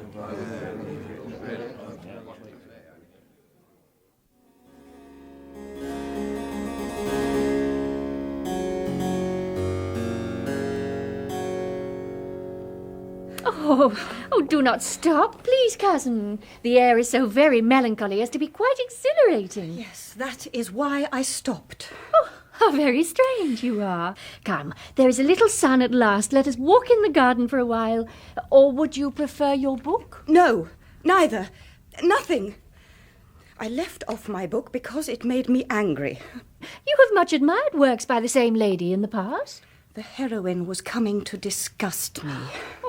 The author holds up for admiration behaviour in her which seems to me so spineless, so lacking in character, and so unnaturally selfless as to be grotesque and absurd. Oh, Mariah, you exaggerate so.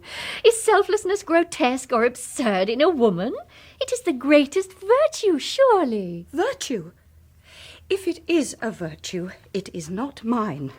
And to whom would I display such a virtue if I possessed it? My father? Why, to him, naturally. It is not so. I do as he dictates because I am mortally afraid of him.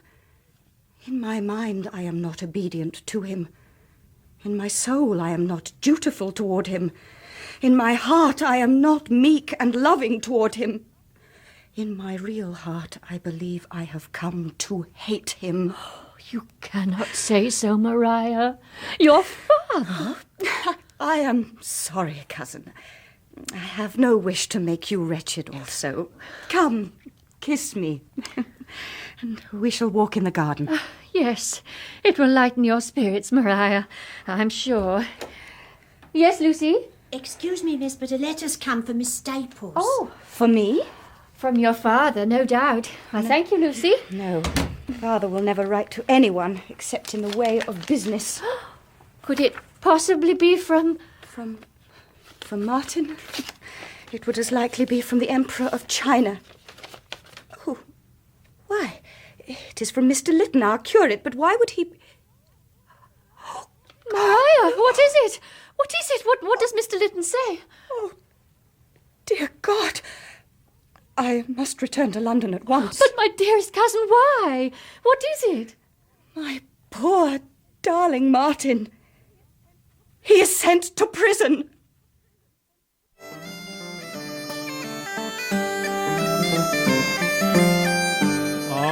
That was episode 3 of Peeler by Patrick Carroll, with Mick Ford as Martin Quinn and James Booth as Jeremiah Morley. Richard E. Grant was Lord Troll, with Joanna Myers as Mariah Staples, Norman Jones as Sir Robert Peel, and Elizabeth Bell as Mrs. Gascoigne. Peter Jeffrey was Colonel Rowan, and Killian McKenna Richard Mayne. Ian Lindsay was John Staples, Alan Barker Cazalet, and Timothy Bateson Frederick Rowe. Other parts were played by Susan Sheridan, Ronald Herdman, James Green, Elizabeth Kelly, and Fraser Carr. The singer was Martin Carthy. Peeler was directed by Janet Whittaker.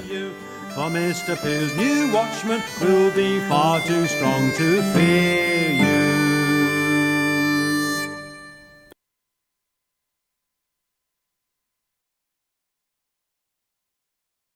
Whereas offences against property have of late increased in and near the metropolis, and the local establishments of nightly watch and nightly police having been found inadequate to the prevention and detection of crime, and whereas it is expedient to substitute a new and more efficient system of police in lieu of such... Peeler by Patrick Carroll, Episode 4.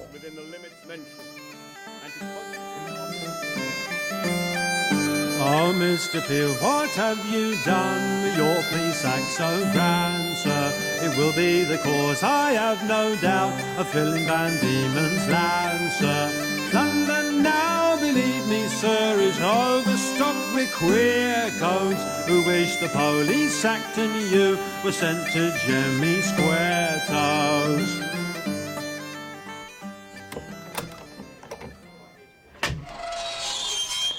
And what do you want here, Reverend? I wish to see Mr. Quinn. Huh? Martin Quinn. Quinn? Is a new one? Yes, he's been here a few days only. Let's see now. All right, Quinn. M for Martin. Third flight, number 31. Come, I'll point you in the right direction, Reverend. Thank you. That would be most kind. God bless you.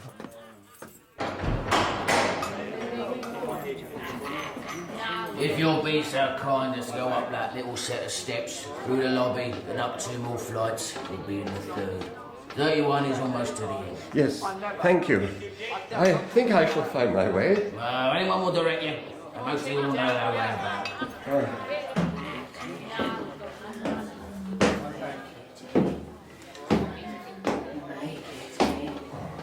Merciful heavens.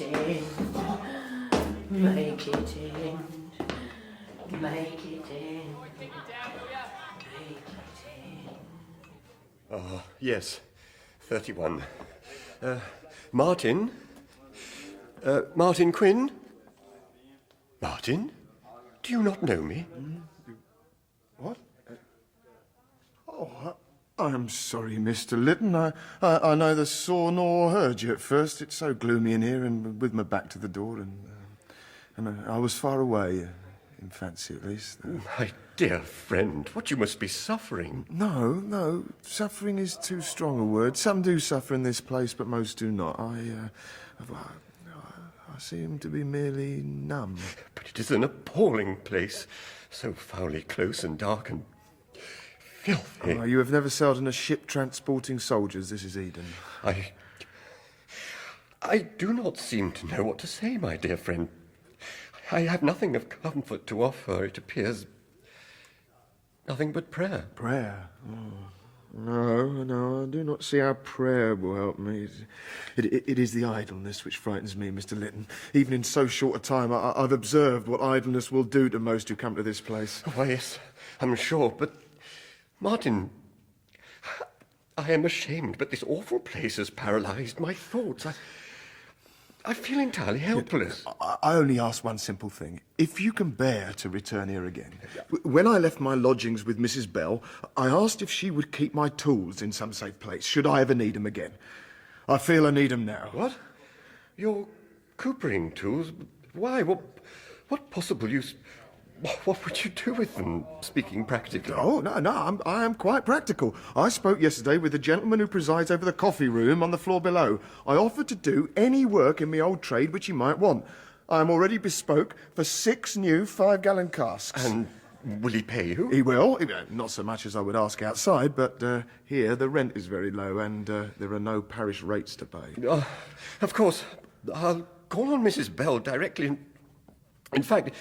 if there's no other way in which I can be of more help and consolation than I have... Yes. No, do not linger here, Mr. Linton. It is kind in you to come at all, but I cannot see you so distressed without becoming more distressed myself. It is so, I fear. Then I will... Good day, Martin. And how do you feel today? Oh, I didn't know you had a visitor already. Did you want anything particularly, Forry? Well, just to know if you'd like to have me entertain you for tea. But seeing your present company, perhaps you'd rather sing a psalm. I must be excused at present. Another time, perhaps. Another time will be the first. Well, you cannot say as you wasn't asked. Afternoon, gentlemen. I shall take a turn upon the terrace. Martin, how do you come to know such a creature? Well, it is difficult not to know her. But she's obviously nothing more than a common... She is like myself, trying to ply her trade in order to free herself from this place.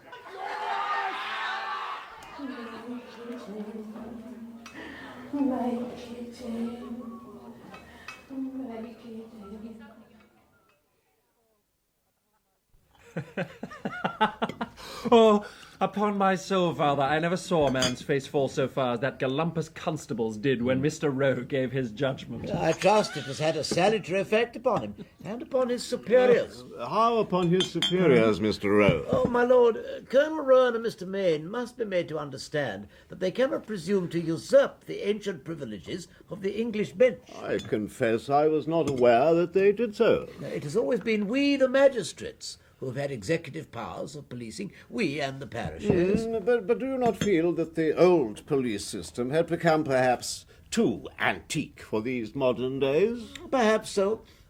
I do not doubt that some reform of the police was called for. We are, after all, are we not, the party of reform? We are indeed, sir. However, I cannot admit the wisdom of taking the police entirely out of the hands of those with the widest experience in such matters and placing them in the hands of two complete outsiders whose appointment is in the sole gift of the Home Secretary. Oh, why, sir, there is no patronage attaching to the new police. The commissioners have assured me so themselves. In any event, we now have our own Secretary of State at the Home Department. True, although I admit to some trepidation as to how Lord Melbourne will fare in that post. I trust he will be less fawning toward the commissioners than was his predecessor. Oh, depend upon it, my Lord Melbourne, when he leaves off cuckolding Irish bishops, will see to it that any credit earned by the new police will come to him, and any blame they attract will fall upon the commissioners. My boy, I cannot approve of such a tone being used in reference to so distinguished a public man as Lord Melbourne. Do not be a humbug, Father. We are three gentlemen drinking port, not a leading article in the Morning Chronicle. I begin to doubt my wisdom in regretting that I so seldom see my eldest son at his father's table. Come, Father, do not be out of countenance with me. Is this not an occasion of celebration? Mr. Rowe has cocked a snook at the commissioner who so beset him, and I have had my own revenge for their insolence to me. Oh, I deplore the word revenge, my lord. However, it is true that your lordship's testimony ensured that justice was done. In truth, Mr. Rowe, I made certain that it should have been, although justice was scarcely my object. I beg your pardon, my lord. You do not wish me to believe, sir, that you actually took my word against that of the benighted Constable Quinn. Why, a glance would tell you that he had not the wits to invent such a story.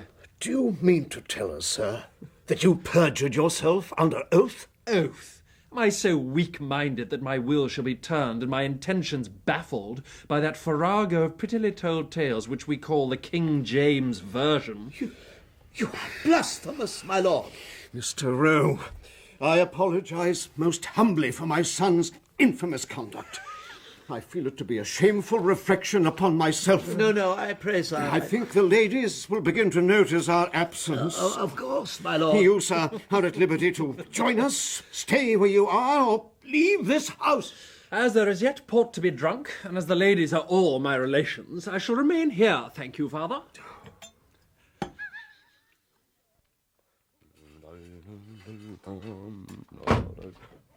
Who's there? Who comes on a poor blind man? Half inch pair at on. None of your bog patois to me, Davy.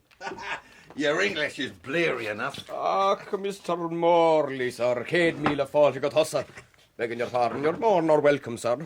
Come to the fire, poor as it is. Now, Tappy Davy Kearns, do I see a white stick and an old black eye shade? You haven't gone back to the blind harper's lay, have you? Oh, I'm terribly reduced, Mr. Morley, sir. I've nothing to eat but brown Tommy and old Peg, and not seen a glass of porter this fortnight past. You're an audacious old scoundrel.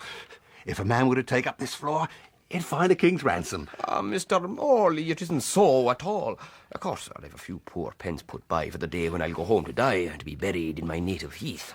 Your native heath will be a lime pit in Newgate if there were any justice in this world. Cruel words, Mr. Morley. Cold and cruel. Oh, do I not know you, Davy?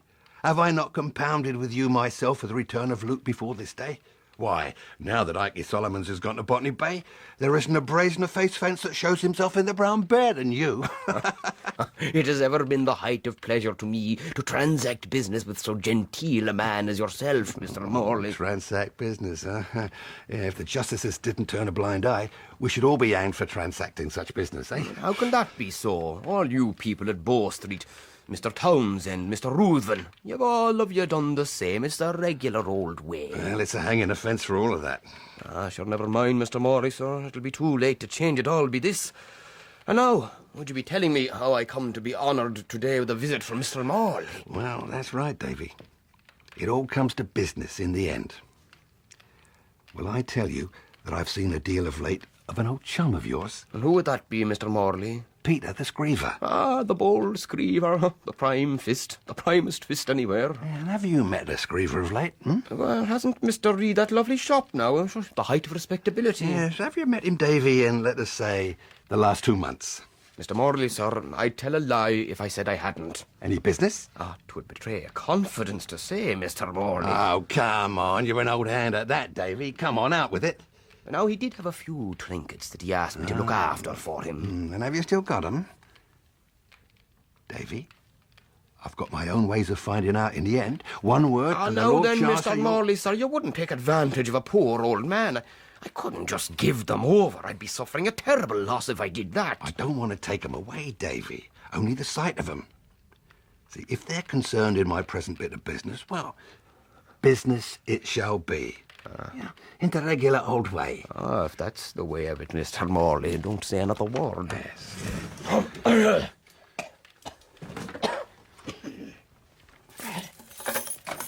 There you are, Mr. Morley.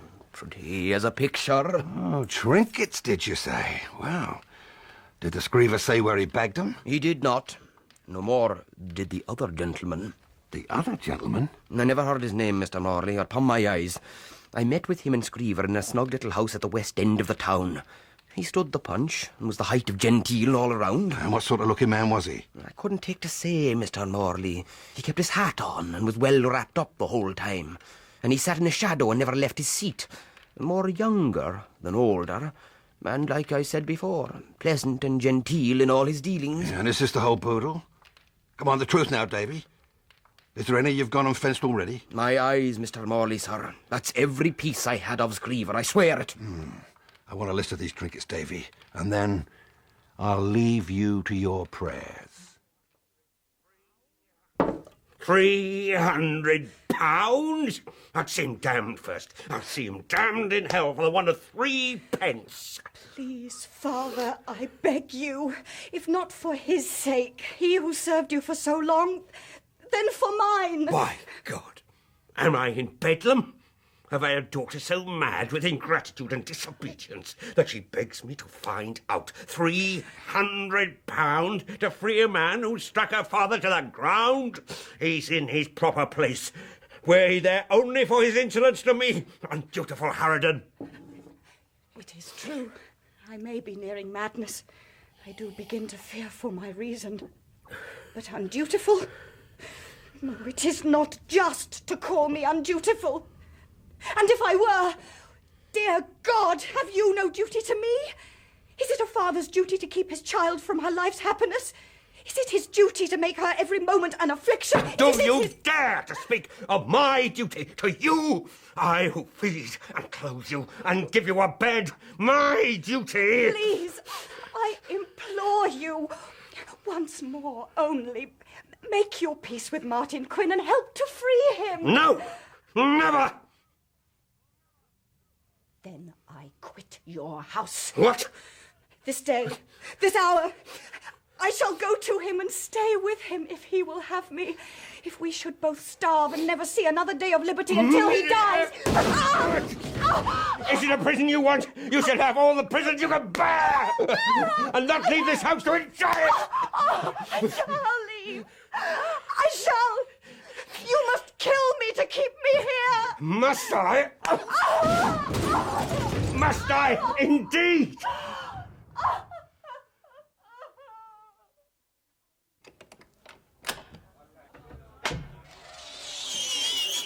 Why, what an honour for my humble luck, Mr. Morley.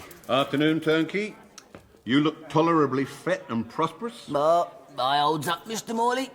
Holds up and holds out. I wish to see a new scholar of your name of Quinn. Martin Quinn. Well, it's a remarkable thing how many does.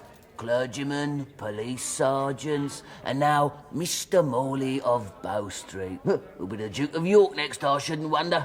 3rd flight, number 31. You know your way, Mr. Morley. I do, turkey, I do.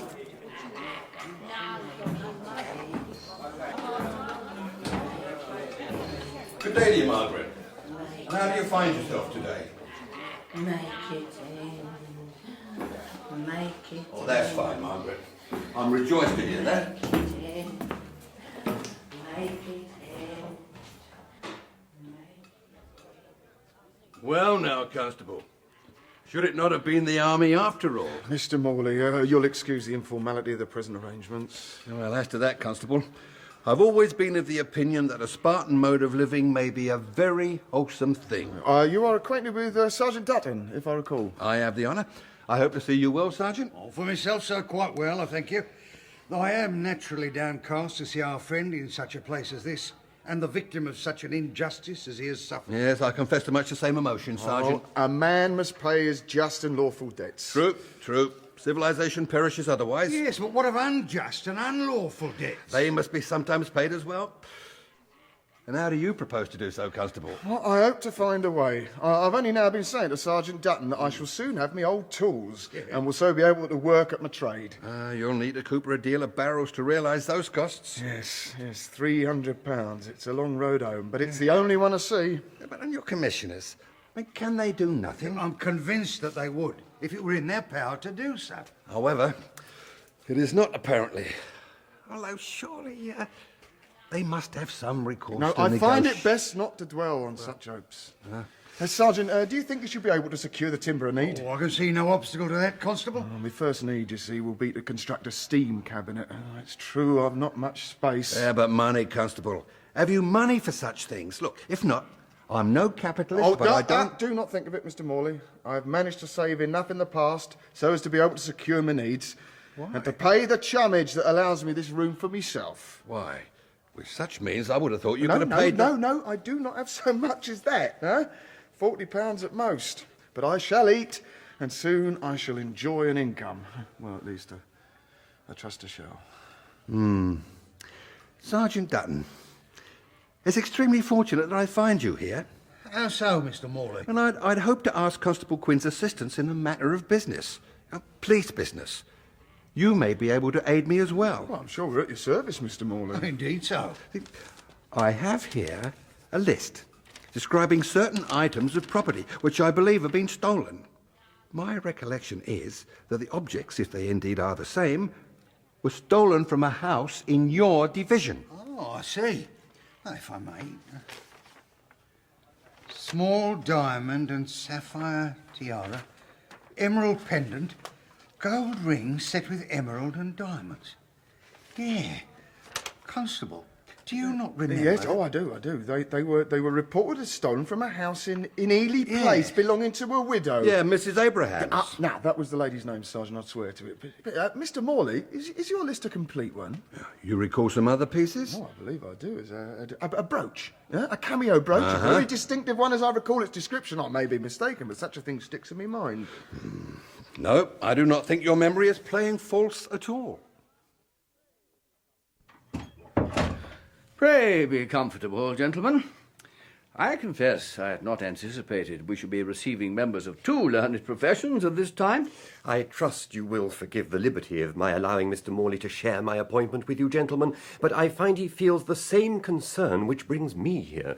Colonel Rowan, Mr. Main, it's very good of you to receive me at such unseasonable notice. We, or at least I, have not had the honour of your acquaintance, Mr. Morley, but we could hardly be expected to deprive ourselves of the opportunity of becoming known to so famous a man. Yes, particularly one whose field of endeavour is related, however tangentially, to our own. It's exceedingly gracious of you to say so, sir. At another time, sir, I would welcome an occasion when we might discuss the inevitable day when our two forms of police enterprise shall be more closely integrated. That would be most agreeable, Mr. Morley. For the moment, however, gentlemen, how may we serve you? If Mr. Morley will permit me, we both wish to make the strongest representations on behalf of the imprisoned Constable Martin Quinn, who we believe has been the victim of a monstrous injustice. Oh, the phrase does not overstate the case, gentlemen. The decision of the court should never have gone against the constable in the first instance. And after the verdict, well, for Mr. Rowe to set such impossibly punitive damages was entirely iniquitous. Colonel? Yes. Gentlemen, it is undoubtedly a highly irregular procedure, but perhaps it would be best if I request Mr. Main to read out to you a letter which we received early this morning from the Under Secretary of State at the Home Department. Mr. Main? Indeed, Colonel, I have Mr. Phillips' letter here. To the Commissioners of the Metropolitan Police, dear sirs, the Secretary of State Viscount Melbourne acknowledges receipt of your letter of the 8th ult regarding Police Constable number 47, Martin Quinn. In reply, Viscount Melbourne desires me to acquaint you that he cannot accede to your request that the Home Department in any degree mitigate the fines and costs, in default of which Constable Quinn has been imprisoned. Viscount Melbourne further requests me to state that to accede to such a request would be to cast an aspersion upon the entire magistracy of the country, and that he feels some surprise that the question did not appear to the commissioners in that light before they made their request. Yours, etc. Well, the Secretary of State does not equivocate, at all events. He does not, sir. Gentlemen, our helplessness in this business has left me with a damn bad conscience.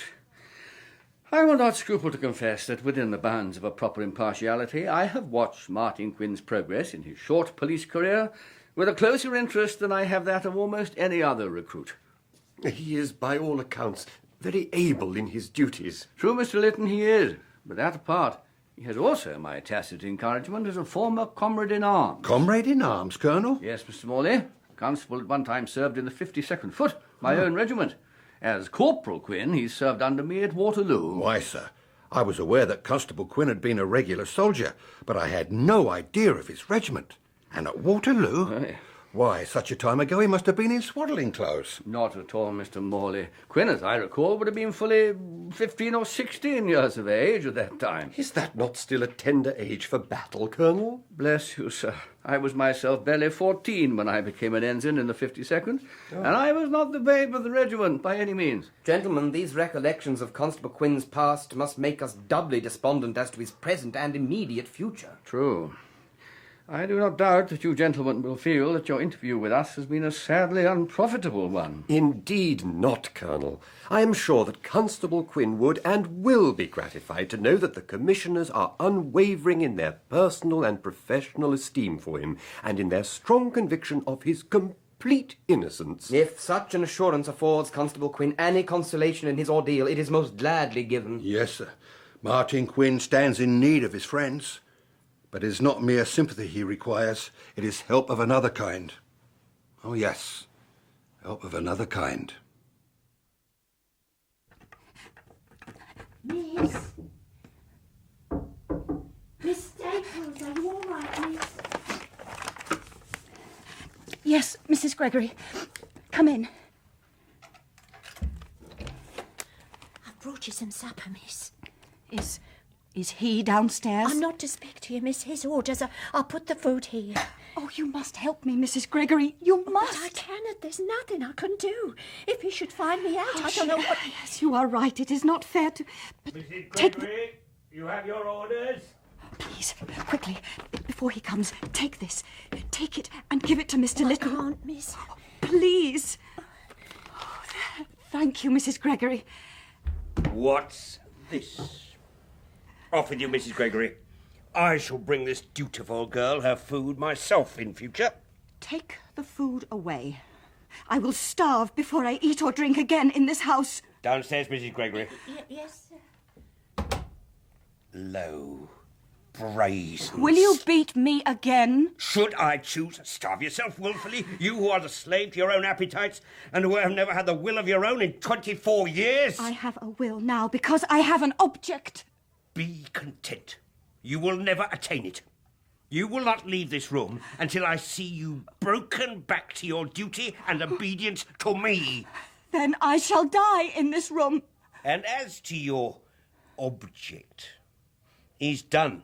Not one in 500 with debt such as his leaves that place but in a coffin.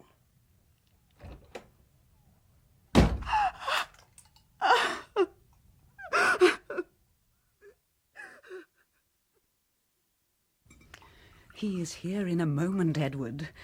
Do you really think it wise that you should be present during his visit? Why should I not be present?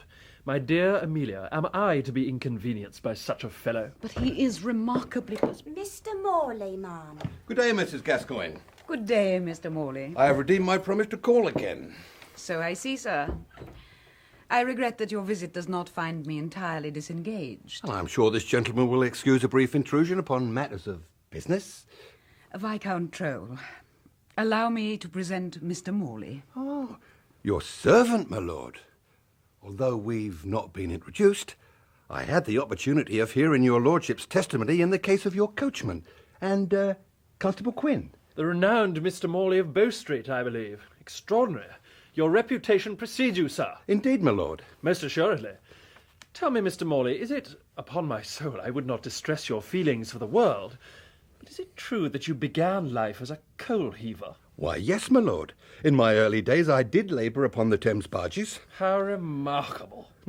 I will take the liberty of observing that had your lordship begun life as a coal heaver, I should think it likely that he would have remained a coal heaver to this day. My Lord Troll has been parried most effectively, I perceive. Not at all, Mrs. Gascoigne. It has ever been my opinion that it is most becoming in us that we remain gracefully in the station to which we are born. Perhaps so, my lord. In any case, are you perfectly sure that you would not prefer to withdraw while I speak with Mr. Morley? On the contrary, madam. I am not to be put out of countenance by policemen, however exalted they may have become in the minds of the vulgar. As you please, my lord. Mr. Morley, have the goodness to state your business. Gladly, ma'am. Mrs. Gascoigne, I observe that you include in your present costume a cameo brooch, which I believe you also wore on the occasion of my first visit here. Why, did I? Yes. I remember remarking my admiration of it to our friend, Mr. Reed. Be so good as to tell me where you obtained it. Why, I hardly... My lord? Believe me, madam, I have no secrets from Mr. Morley. Why, the piece was, in point of fact, a gift to me from his lordship. Yes. Mrs. Gascoigne and myself, being friends of long standing, the brooch was a present to mark her recent birthday. Indeed.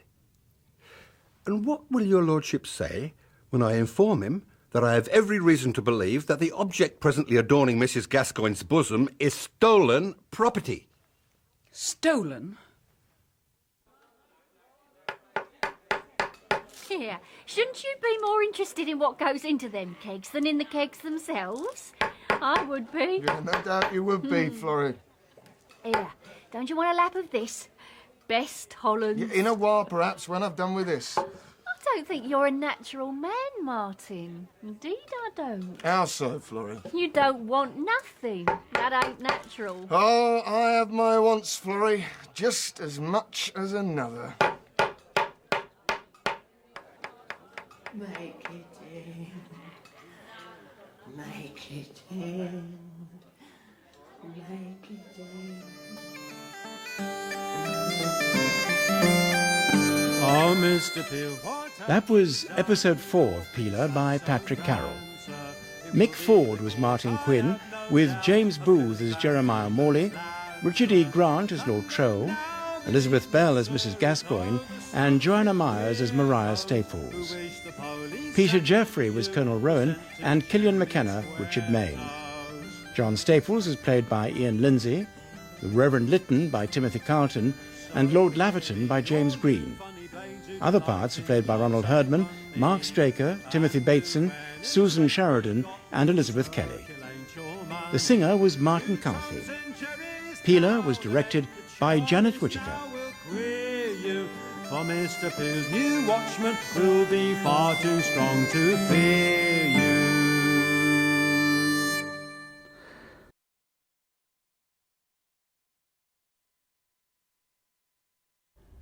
Whereas offences against property have of late increased in and near the metropolis, and the local establishments of nightly watch and nightly police having been found inadequate to the prevention and detection of crime, and whereas it is expedient to substitute a new and more efficient system of police in lieu of such... Peeler by Patrick Carroll. Episode 5.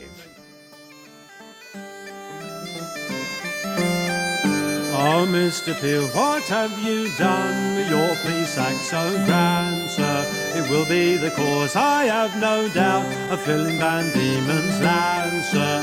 London now, believe me, sir, is overstocked with queer codes who wish the police sacked and you were sent to Jemmy Square Toes. Stolen? This brooch stolen? Mr. Morley, you are either mistaken or you attempt to jest in extremely dubious taste. Indeed not, ma'am. The brooch in question was until recently the possessed property of... whom, my lord? Why, sir, I own I bought it in a public house from an Irishman of rather amusing rascality. Where he came by it, I do not know and did not inquire. Indeed, my lord. Oh, come, my lord, this won't do. I believe we are both aware that the brooch is the rightful property of Mrs. Abrahams of Ely Place. Mrs. Abrahams? How can that be so? And further, my lord, so far from buying jewellery from this amusing Irish rascal, you in fact sold to him divers other pieces, also the property of Mrs. Abrahams. Is this true, my lord? Do you dare, sir, to accuse a gentleman of such transactions? Is it true, Edward? It is at all events impossible of any proof. I fear your lordship is very amateurish in this enterprise. Both Davy Kearns defence and Scriver Reed, the forger, will, if necessary, testify against you. Why should they, sir? For the identical reason that your lordship's servants were willing to perjure themselves against Martin Quinn. It was in their interest that they not risk your lordship's displeasure. And why should those two villains be less loyal than my servants? They've certainly been well paid. Or do you pay them better? Again, your lordship betrays himself as an infant in these matters. I do not pay either of them a farthing. However, they are aware that if I choose, I'm able to make their illicit activities impossible, or at least unprofitable.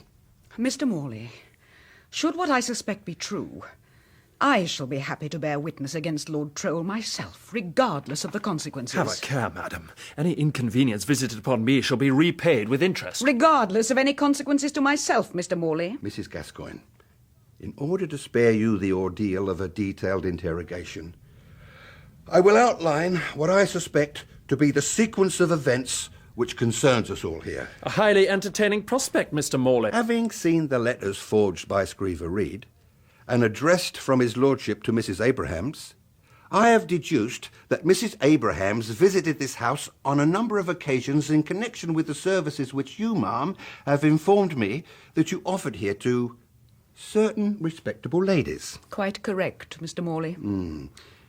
In the course of these visits, I believe Mrs. Abrahams became acquainted with and enamoured of his lordship. What a flame to such a moth, Mr. Morley. Would you not agree? I may easily imagine that the surface glamour attaching to a gentleman of Lord Troll's position might well have had an unsettling effect on a widowed lady of Mrs. Abraham's age and temperament. Indeed. It does not require so very great an effort of imagination, after all, does it, Mr. Morley? No, indeed, ma'am. The internal evidence of those letters leads me to the conviction that Lord Troll represented himself as fully reciprocating Mrs. Abraham's amorous sentiments, and that, under that pretence, various sums of money were extracted from the lady. Mr. Morley, you must be very careful in making accusations which cannot be substantiated. Oh, believe me, I am, my lord. These sums were designated as loans which would aid his lordship through some trifling temporary difficulties. Difficulties which would be ended upon his lordship's attaining his 25th birthday, whereupon he would come into a large independent property and thus be at liberty to marry Mrs. Abrahams without reference to the wishes of his father, Lord Laverton. A pretty scheme, was it not, Mr. Morley? A pretty shameful and wicked method of bilking money from an unfortunately foolish woman, whose most grievous fault is of too easily bestowing her trust and affection upon an unworthy blackguard.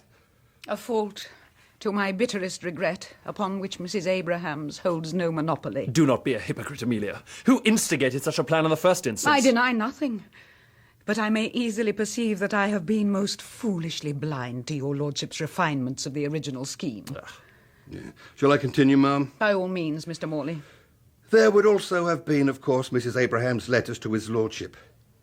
But I'm convinced they may have been destroyed. By whom? By the lady herself. Why, sir, how would she have recovered her own letters to Lord Troll and... unless...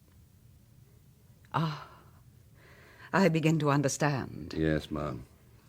His lordship or one of his creatures went to Mrs. Abrahams and, knowing that his own letters could be dismissed as forgeries, demanded a further price for not making her letters public.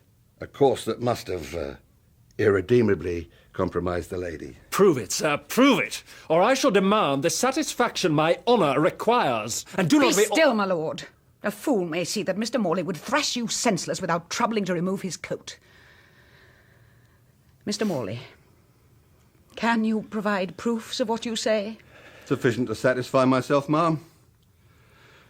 I know that the jewels, reported as stolen from Mrs. Abraham's house, were sold to Davy Kearns by a gentleman whose description would not be incredible if applied to his lordship. But if the jewels were stolen, how did Lord Troll come by them? Surely even he does not stoop to housebreaking. You may depend upon it, madam. There was no robbery. A burglary was counterfeited to enable Mrs. Abrahams to account for, well, the loss of her jewellery. I expect the business was executed by Scriver Reed. It bears his hallmark. I cannot doubt it, Mr. Morley. The supposedly stolen property was then turned over to his lordship in return for Mrs. Abraham's letters to him. So, my lord, this is how I am used. Everything that has passed between us has, after all, so little weight with you. Not at all, my dear Amelia. I have improved. You have cheated and deceived me. I have been made a fool of. Oh, tush, madam. Why, have you not that extremely valuable cameo brooch to compensate you for... Amelia. That is my opinion of such compensation, sir.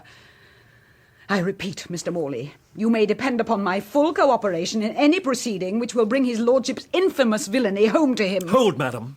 Do not forget that I am in a position to testify as to what is the actual purpose of this establishment. No doubt you feel justly that you have no reputation to lose, but procuring and brothel keeping are still punishable by imprisonment or even transportation. Am I not correct, Mr. Morley? Quite correct, my lord. I tell you, I do not care what happens to me, if only I am revenged upon you. I think, madam, that upon due reflection you will agree with me that the time has come for us to simply go our separate ways, with neither doing or saying anything which might discommode the other. I am so far in agreement with your lordship. However, before we all go our separate ways, you will oblige me by signing a document which I prepared. Sign?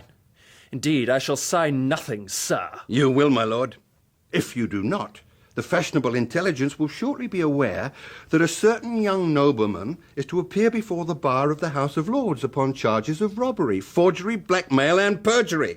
A process, I dare say, your lordship will find infinitely more discommoding than the one which I propose. What is this document? You may, of course, read it.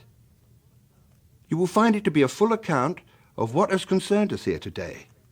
With such an attested paper in my possession, I may be able to undo some of the mischief that has already been perpetrated. I shall also be in a position to permit your lordship a space of time to make arrangements for a discreet withdrawal from the limelight of town life and society. The season upon the continent may possibly recommend itself. Upon my soul, sir, this is not to be borne. The paper, if you please, sir. A very little portion of justice, considering his lordship's conduct, but better than no justice at all. Yes, I shall require you to sign the document as well, madam. I assure you, sir, I shall do no such thing. I think you will, madam.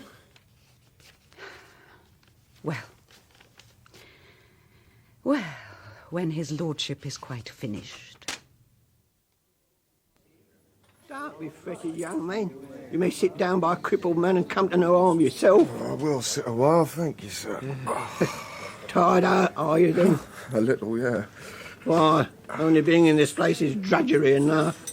If you're so soft as to work when there's none to make you work, well, you will be tired.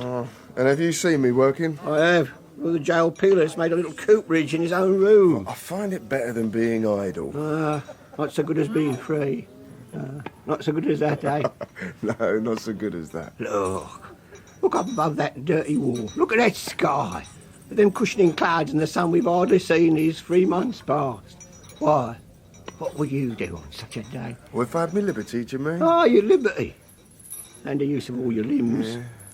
Why, I think I know what I'd do.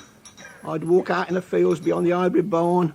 I'd take along the new river towards Hornsey Wood, and I'd drop a hook in the water and lie on a bank and care no more if I caught a fish than if I caught a flea. And I should go to the old conduit house and drink strong ale and eat oysters and pie. I shouldn't be dull. Well, what man would be? Why, the man who stays where he needn't. I do not understand you, Mr... My name's Wallace. Clamber Wallace, they call me. Ain't you ever heard that name? Why, no, not that I recall, no. Then you won't know how I come to be so crippled and maimed. Hey, you're a tradesman, aren't you? A cooper? Well, I was put to a trade once, years ago. I was a little clergyman. Oh, a chimney sweep, you mean? Oh, a sweeps boy. And that's small. Why, squirrels was nothing to me. I one time ran away from my master by going up a sugar refinery chimney, then swarming 40 feet sheer down the outside. Bare brick wall all the way, and I ran 2 miles before I was missed. When I was a parish boy, the board thought to put me out to a sweep, but I was too big, yeah, even then. So they sent me for a soldier instead. Comes to the same in the end. Killed a man for another's benefit. Oh, is that how... Oh, what, have a chimney? Not I. But it comes of being a sweeps boy all the same. You've heard what some masters does with the boys to make them pay better. Oh, well, I've known boys to be lent for a price to housebreakers. The very thing. I couldn't help it. It was steal, be whipped or starve. I stole. Hey, ever been in Newgate, Peeler? Never. What? Yeah, not I've been. I've been in Newgate, waiting for me interview with Jack Ketch. Do you know how I come to still be topside? Pardon? None of it. I escaped. From Newgate? Well, I thought no one had ever escaped. Oh, no, just me. I'm the only one. Though I lost an arm, half a leg and done to me face what you can see has been done, they didn't catch me again for 6 years. Then they pardoned me. Good on them, weren't it? Not to hang a cripple. Yeah, but how? Yeah, even from the outside. Climbed, clambered. That's how I come by the name. But those walls are 50 feet at least, with every kind of spiking, yeah, all round the top. But there's one corner with his assistant. Why, I got myself wedged, feet and back, in the angle. I just inched up. I fell back down twice, but I kept my eye on the patch of sky above, like I'd done up the chimblies. And I got to the top at last. Yeah, but the spikes, they did for me. Didn't keep me in, but they took the toll. You see me missing now. And after all of that, you find yourself here? Yeah, I'm here. Why not? Inside or outside, there's nothing for me but begging. Here, if the beggings is thin, there's still a roof, even if it's only on the poor side. And it would be hard to escape now? I'd escape none of it. Even as I am, I could scarce out of here easy as a cat through a cobweb. And, well, if I was young and old like you... Yeah, I suppose it's not the fastest prison a man ever built. If you was to choose, you could be out of the Arms Grill window, down the pool, and bound for New York before the lock had drunk his tea. As easily as that? Easier. To one who has been long in city pent, 'tis very sweet to look into the fair and open face of heaven, to breathe a prayer full in the smile of the blue firmament. Who is more happy? Who is it? Hush, miss. Oh, bless us. Look at your face. What's he been doing to you? He continues my moral improvement. Is there any news? Has Mr. Linton called? He has not, miss. I'm sure he's had your letter, but he's not been here. I have written another. You must see that it reaches him. I'll try, miss. Is there nothing else I may do to help you? I must go quickly. There's no one else to answer the door. Yes, of course. But first, take this. Yes, miss.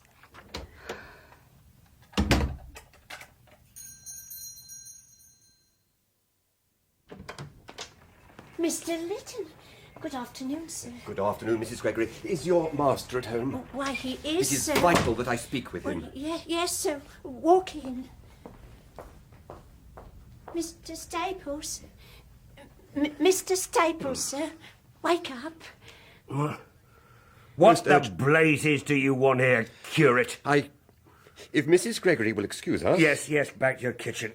And I shall want another bottle of spirits presently, Mrs. G. Yes, Mr. Staples.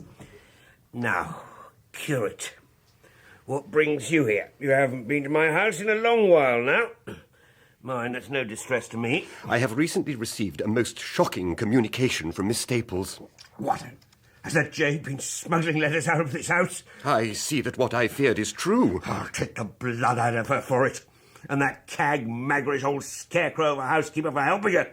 She won't cook any more meals here. Sir, you have made a prisoner of your daughter in her own house. My own house, curate. My own house. I will not suffer that innocent creature to be used in such a manner. Innocent creature be damned, shameless, undutiful slut. May God forgive me for saying so, but I thank heaven that your unfortunate wife is dead, that she is spared this. You don't dare to speak of my wife. If I ever hear the veriest whisper of my wife on your lips, I shall break your head, cloth or no cloth. No, get out of my house before I break it anyway. I warn you, John Staples, the vicar shall hear of this, and the other vestrymen. The Archbishop may hear of it, for all of me. Oh. Now, are you going? No. Don't you dare put a hand out of that door directly, or by the eternal, I'll knock you down the steps. Take my... And you may tell the vicar and the vestrymen, I'll serve them the same if they try to come between me and my family. Wretched, damned intolerable beast. If he's not heard the last of this, I swear I... Here, sir. What do you want with me, boy? The old woman below, sir, in that there house. She passed this up from the earring. Told me to give it to the reverend gentleman when he come out. Well, did she say anything else? No, just that. To give you the letter. Oh, why, thank you, my lad. Here, do not go wanting for your supper. Oh, thank you, sir. I shan't. Now, here's a most extraordinary communication. I beg your pardon, Colonel? We have a letter from Mr. Morley. What concerns the great detective today? He requests that one or another, or preferably both of us, wait upon him at the office of Mr. Rowe, Chief Magistrate at Marlborough Street, at 9:30 this evening. What possible purpose can he have in making such a request? He pleads that the matter is of such delicacy and the need for confidentiality so acute as to prevent his being more particular in a letter. However, he does hint that the matter bears upon the subject of his previous interview with his office. Constable Quinn? Surely. Well, for my part, I shall certainly attend at Mr. Rowe's office. Despite that gentleman's undisguised antipathy to our police and ourselves? Yes, despite that. I feel obliged to do anything which might conceivably aid Constable Quinn, yes. Be assured, Colonel, you may depend upon my company and support. Thank you, my friend. The fate of a solitary constable may appear to some a trivial matter, but I cannot regard any unredressed injustice in that light.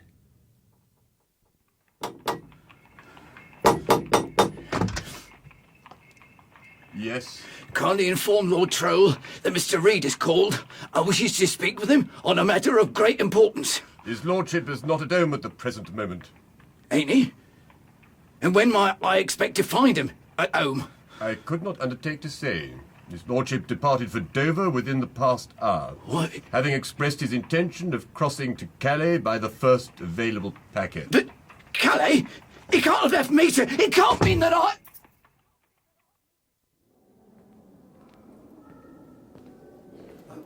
Pardon me, Lord Laverton. This letter has been delivered by messenger from the magistrate's office at Marlborough Street. The messenger was at pains to stress its urgency, my lord. Thank you, Porter.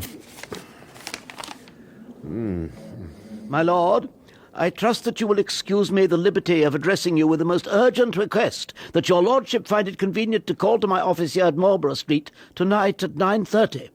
I would not think of intruding upon your lordship's time and condescension were I not in possession of intelligence of a most pressing and disturbing nature.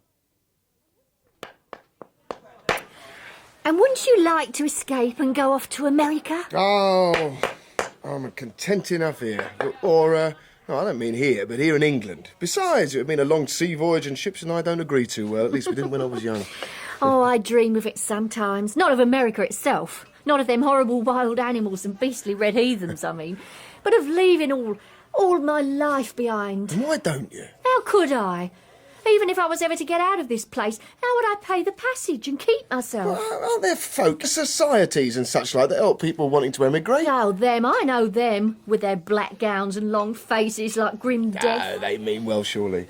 They take our Lord as a purge for themselves and use him as a scourge for the backs of the likes of me. I am what I am, and I ain't proud of it, but I'll have some gaiety out of this life, or I shan't have no life at all. And so you should, but don't you think... Good evening, Martin. Why, Mr. Linton, have you braved the dungeons again? Well, it's noble in you. Are you acquainted with Miss... Yes, I encountered the young woman on my previous visit. Come, Reverence, you can't catch a pox just a looking. Really? Martin, I must speak with you privately. I have a letter for you from... A letter I'm sure you would rather read when when not in company. A letter? But who writes to me in such a place? Miss Staples. Who is Miss Staples? Miss Staples is the daughter of my former master. And what are you to her that she should write to you in a prison? Why, Florrie, Miss Staples and I had hoped at one time to marry. Why? Well, I'm happy to hear that. I had thought that one time that you were not like, well, that you didn't have a man's natural feelings towards women. But now, I'm truly delighted. Goodbye, Martin. I'm sure we shall see each other again, Florrie. You are almost always welcome here. Martin, I do not know how you can tolerate the company of such a creature. No, I don't expect you to. May I see Mariah's letter, and is there any other news? I called upon John Staples today. And how does he prosper? He is a drunken brute. He treated me abominably. Well, did you particularly upset him, or was he simply acting in his usual way? I went to remonstrate with him over his treatment of his daughter. He was... But perhaps you had better read Miss Staples' letter. It no doubt bears upon the subject. Yes, the letter.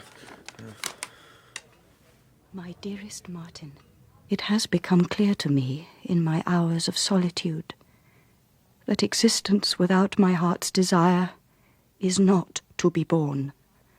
And I intend, despite anything which anyone may say or do, to be united with you.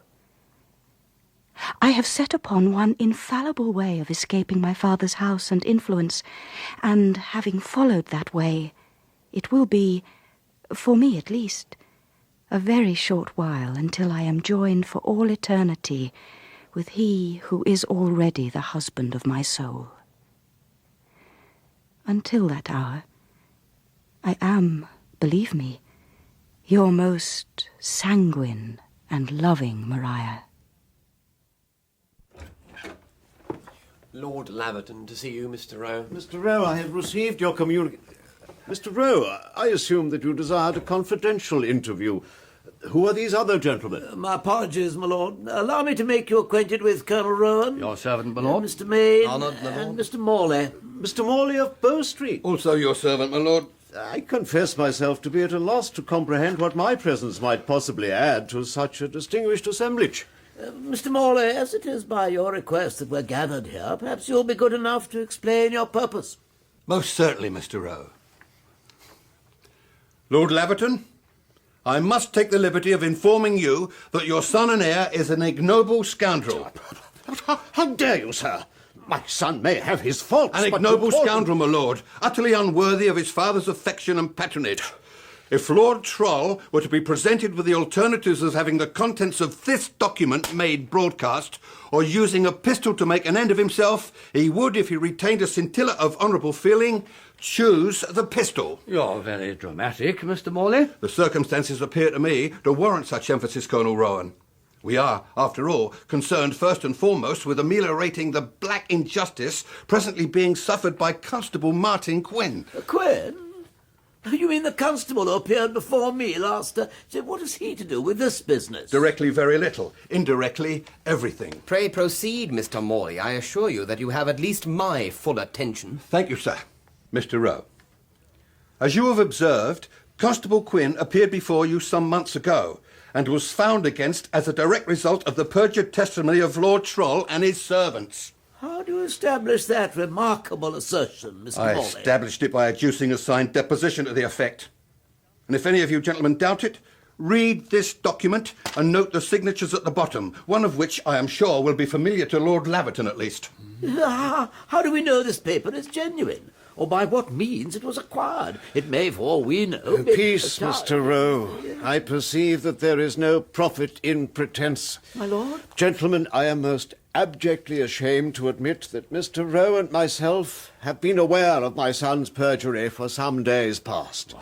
He admitted, nay, boasted of it. Do you mean to say, Mr. Rowe, that being cognizant of these perjuries, you have allowed Martin Quinn to remain in his present state? Well, what would you have me do, Mr. Maine? Oh, come, sir, you're a lawyer, a gentleman conversant with courts and their proceedings.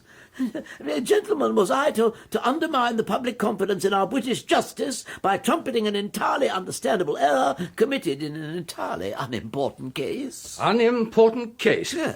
Upon my soul, sir, you're exceedingly generous with another man's suffering and loss of liberty. Be that as it may, Colonel, what would you have me do? If you will allow me, Mr. Rowe, I believe I may suggest Mr. Morley, do you vouch for the entire accuracy of this statement signed by my son to this infamous business of forgery and blackmail? For your own sake, my lord, I'm deeply grieved to say that I must. If that is the case, from this day I no longer know my son. He is disinherited from this moment. Oh, well, that is a matter for your lordship. It is Martin Quinn who concerns me. Yes, Mr. Morley, my colleague and I are also primarily interested in what may be done for Constable Quinn's relief. And release. It is undoubtedly most regrettable, but I do not see how what has been done can be undone. Do you not, Mr. Rowe? Ah, well, I think I may see a way clear. Lord Laverton. Sir?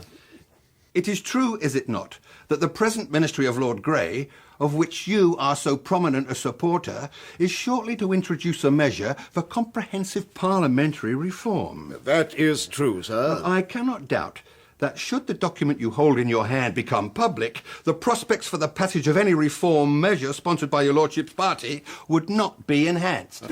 Surely, gentlemen, our entire party cannot be impeached by a scandal attaching solely to his lordship's son. What is it precisely that you propose, Mr. Morley? I propose, Colonel, to entrust that document to yourself and Mr. Main.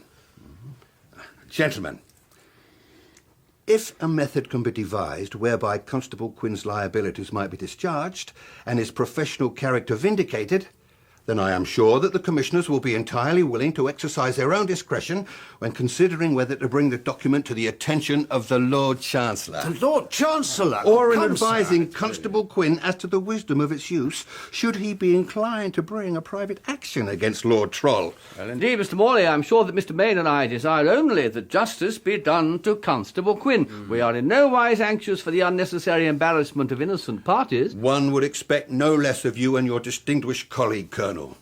My lord, Mr. Rowe, you will perhaps wish to consider the matter privately? Yes, Mr. Morley, if you and the Commissioners will be so kind as to excuse us.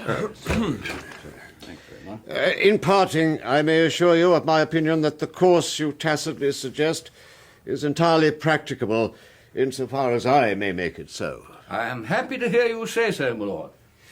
Good evening, gentlemen. Good evening. Good evening. Gentlemen. Come, Mr. Morley, will you do me the honour of returning to Whitehall Place and joining Mr. Main and myself in a little light supper? Delighted, Colonel Rowan. I'm honoured and delighted.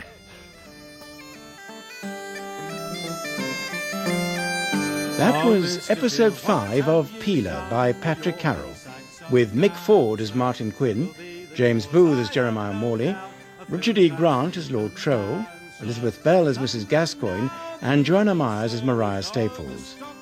Peter Jeffrey was Colonel Rowan, and Killian McKenna Richard Main. John Staples was played by Ian Lindsay, the Reverend Linton by Timothy Carlton, Florrie by Susan Sheridan, and Frederick Rowe, Timothy Bateson. Other parts are played by Norman Jones, Elizabeth Kelly, James Green, and Fraser Carr. The singer was Martin Carthy. Peeler was directed by Janet Whittaker. For Mr. Peel's new watchman will be far too strong to fear you.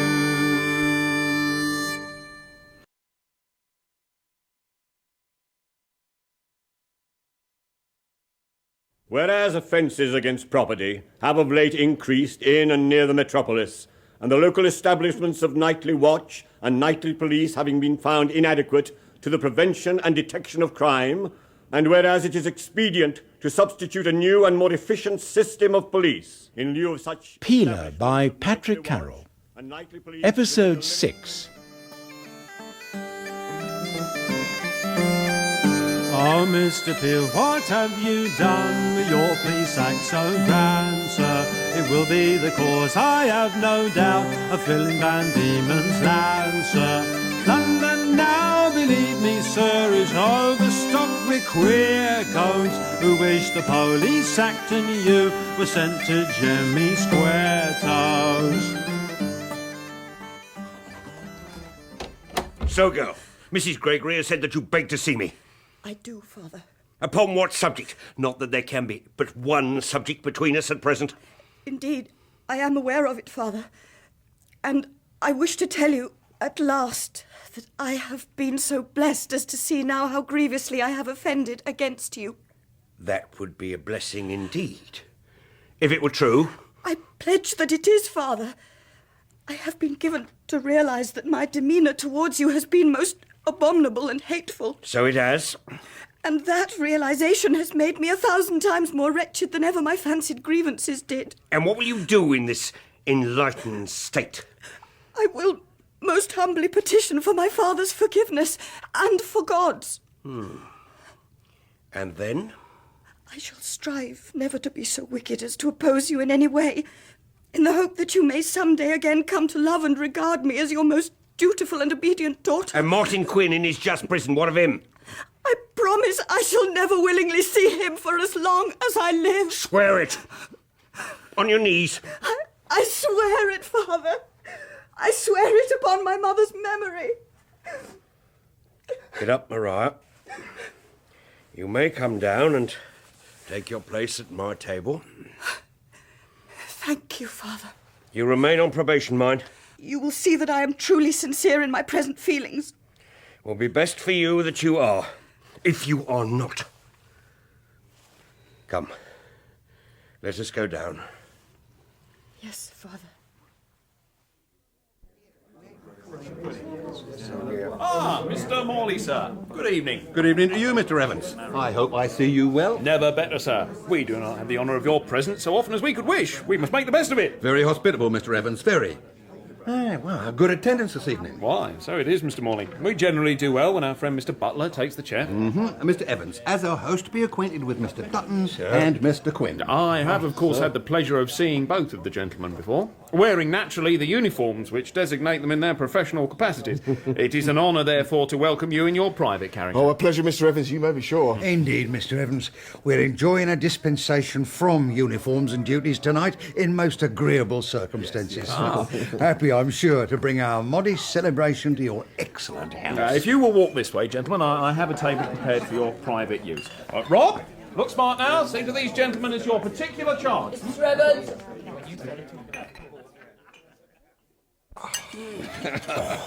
Well, Mr. Dutton, your health, sir. I am aware that of all of Mr. Quinn's colleagues, none has been more faithful in his support and sympathy during the dark days just ended. Yes.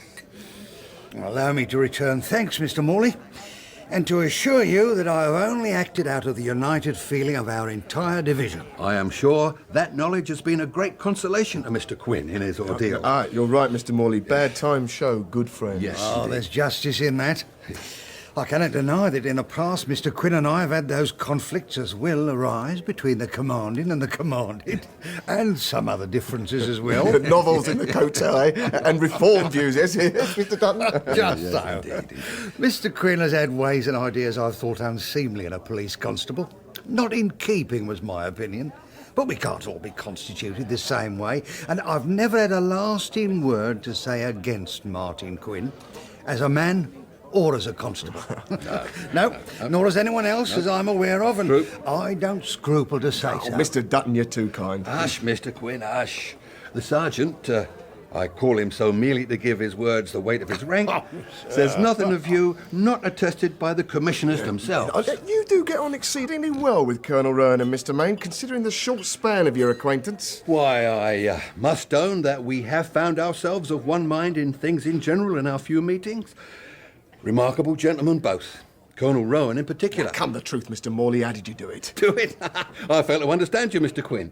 Do what? Secure me release. Now, I don't know much, Mr. Morley, but I'm sure it was you that managed the business. Why? How could Mr. Morley... Luck, sir. Little more. I did exercise a little discreet manipulation, but in truth, I found myself sitting in Fortune's lap and was able to bring certain parties around to my way of thinking without too much difficulty. But which parties and how? Oh, in time, Mr. Quinn, in time. In any case, I am sure you have benefited me more than I... Mr. Quinn, what is it? I must ask you to excuse me for a moment, gentlemen. The individual who takes his seat by the fire. Is he who I imagine it Mr. is? John Staples. Ah, indeed. Good evening, Mr. Staples. What in damnation are you doing out of... Well, Prentice, what do you want of me now you're here? I thought, first I might have the pleasure of refilling your glass, Master Staples. Send up a dram, then. My guts seem to want it tonight. And I ain't particular who I get a drink of, so long as I get it. You shall. I've told the boy to bring your usual directly. Mr. Staples? Aye. Well, you'll know where I've been these past months. I've heard. From Mariah, from Miss Staples. And others. A man finds a deal of time to think in such a place. Does he, then? I wouldn't know. Never having been in quad myself. Being there rather cleans out the mind, if you understand me. You seem to get closer to putting things in their proper order. What things might they be? Why, for one, I find it ain't important to me to quarrel with you anymore, Master Staples. You don't, eh? You don't find it important? No. Did you think of giving me your apology, then? Did you think to make amends for the liberties you took and the usage you've given me? Is that your proper order of things? No, I don't find I've any apology to make to you. I regret that our differences came to the point they did, but they did. And the one thing I wish to do is to put it right from me mind, to leave it lie down, start a fresh slate. Is that what you want? Well, it won't do for me.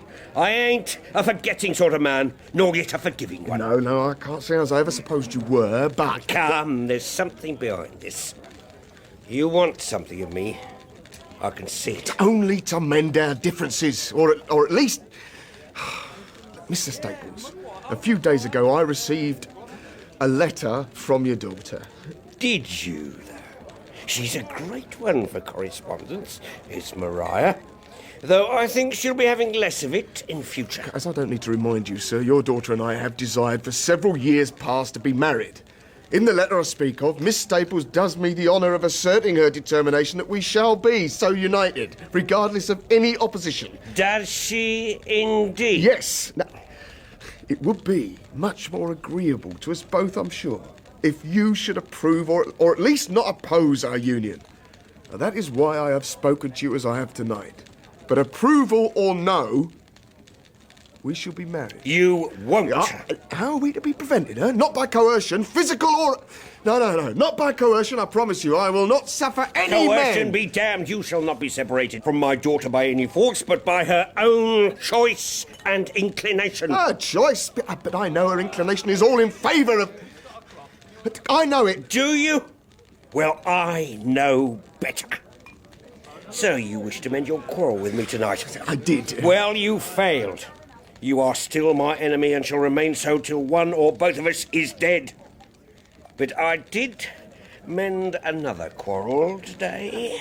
Another? Aye, with my daughter. She pleaded that I might see her in her room this morning, and she humbly begged for my forgiveness. Begged upon her knees. She couldn't. On her knees, with hot tears of shame streaming down her face. Almost affecting it was. And then she followed me downstairs and presided at my table, as is her place, the very picture of a meek and dutiful daughter. I don't believe it. That's a lie. Is it? Why, you may come to my house and ask her if it is. Only that she don't want to see you ever again on any pretext whatsoever. She will have to tell me so herself. Then you come and ask her.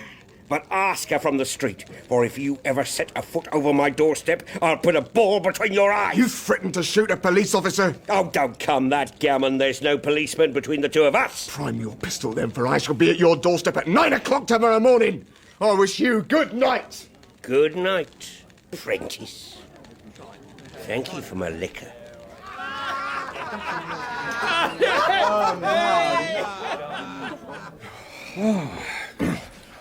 Your interview with Mr. Staples appears to have been quite animated, Mr. Quinn. Particularly in its later stages. Despicable man he is, I could willingly see him dead. What's he been saying to you? He tries to impose the most monstrous and transparent lies upon me. I cannot allow it to affect me so. Oh, by all means, calm yourself, my friend. I assume from your demeanour that you approached him with a view to reconciliation.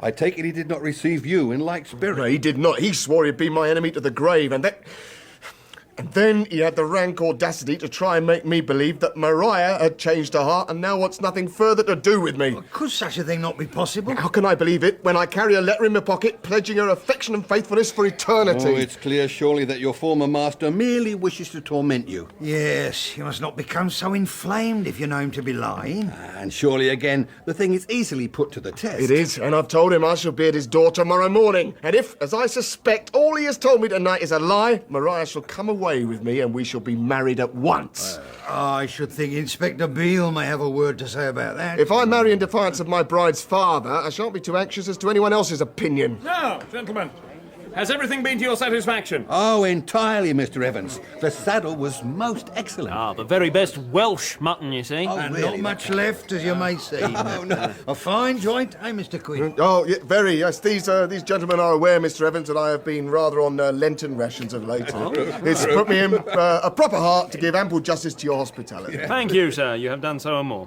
Now, Mr. Morley, if I might take the liberty of offering a final suggestion, I have in my cellar one last bottle of the 08 port. Really? As you and your friends are marking a special occasion, perhaps? Why, the very thing, Mr. Evans. Up with it, if you please. Directly, Mr. Morley. Oh, and Mr. Butler presents his compliments, desires to know if you will favour the company with a song. Oh, why, Mr. Evans, return my compliments to Mr. Butler and inform him that with a glass or two of the 08 inside of me, I'll undertake to sing any song he cares to name. Very well, sir. Come on, man.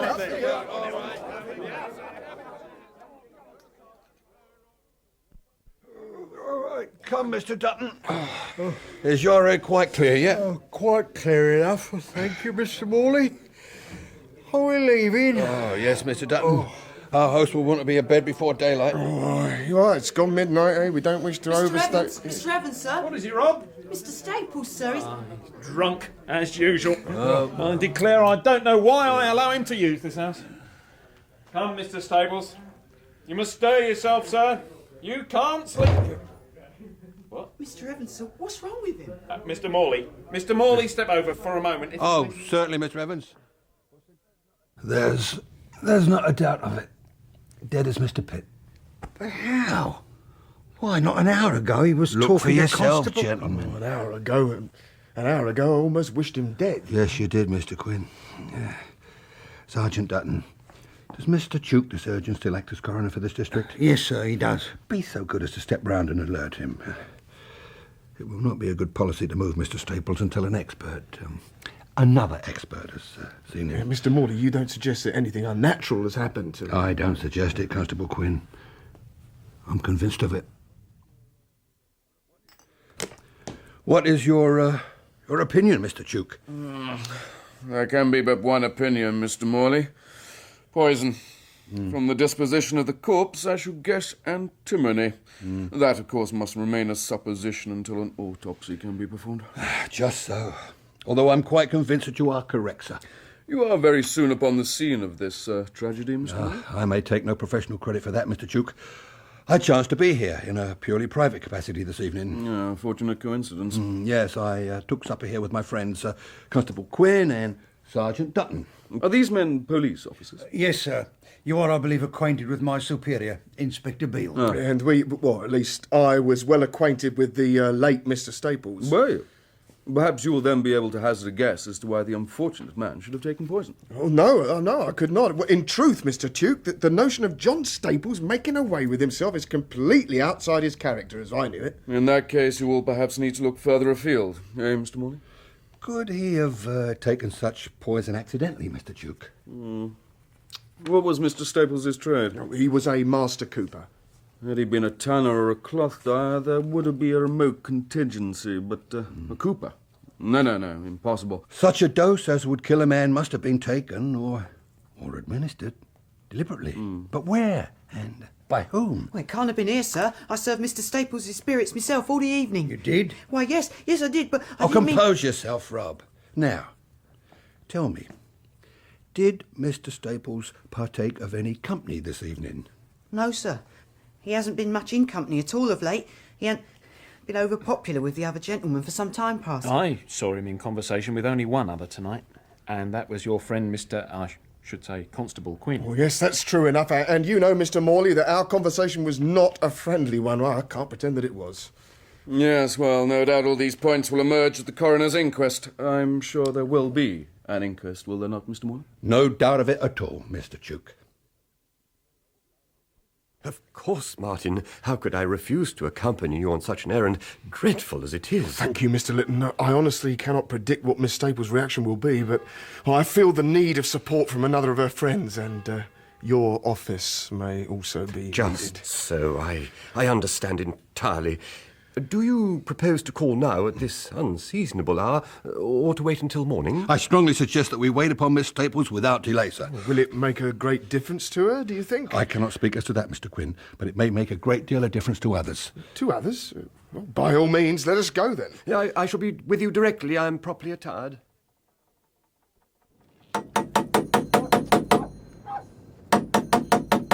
There is someone at home, surely. There must. Where would the household be at 3 o'clock in the morning? Decamped, perhaps. Decamped? To what purpose, Mr. Morley? What indeed? Such an idea is absurd. Oh, no doubt you're right.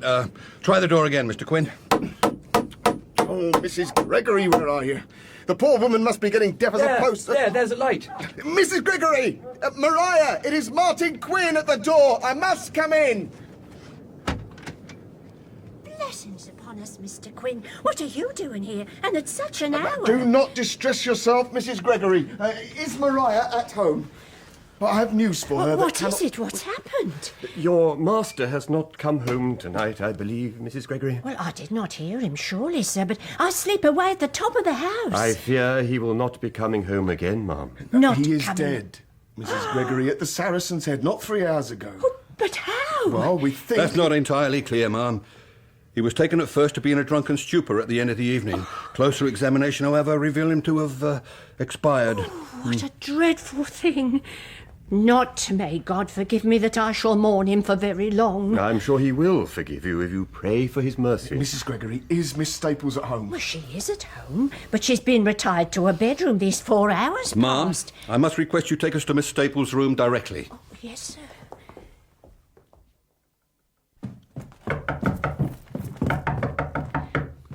She must be sleeping very soundly. Really, I don't like to wake her, sir. Miss Staples! Miss Staples, I'm coming in. Asleep after all. And I was sure she'd be far away by this. And so she is. What? She cannot be. Oh, you and I have looked often enough upon the faces of the dead to know. No, it cannot be. A hand. Give me a hand. No, there's not a tremor. Not a breath. There's nothing. May God forgive her. May we all forgive and be forgiven. Be still of God. She will have such peace and mercy as her in creation, and God will look on helpless, world without end. Martin, such words at such a moment. See to Mrs. Gregory, Mr. Linton. There is no need for you here. Your name is written on this letter by the bed. Give it to me, and be so good as to go downstairs, Mr. Morley. I shall touch nothing but the letter. Of course. But Martin, surely... Leave me! Oh.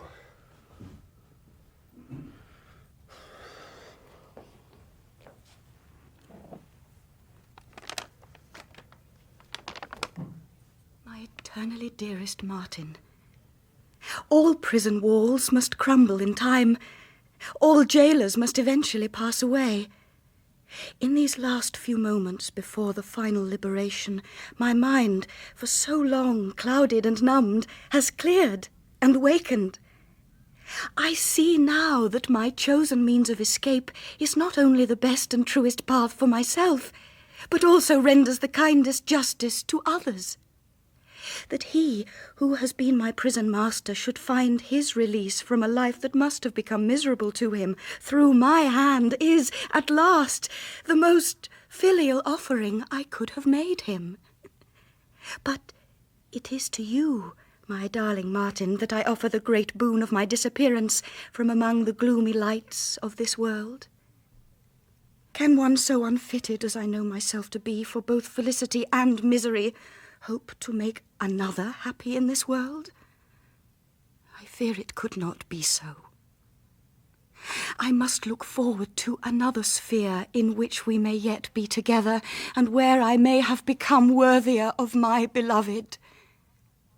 Until that time, I remain, believe me, truly to be your own most loving and now serene Mariah.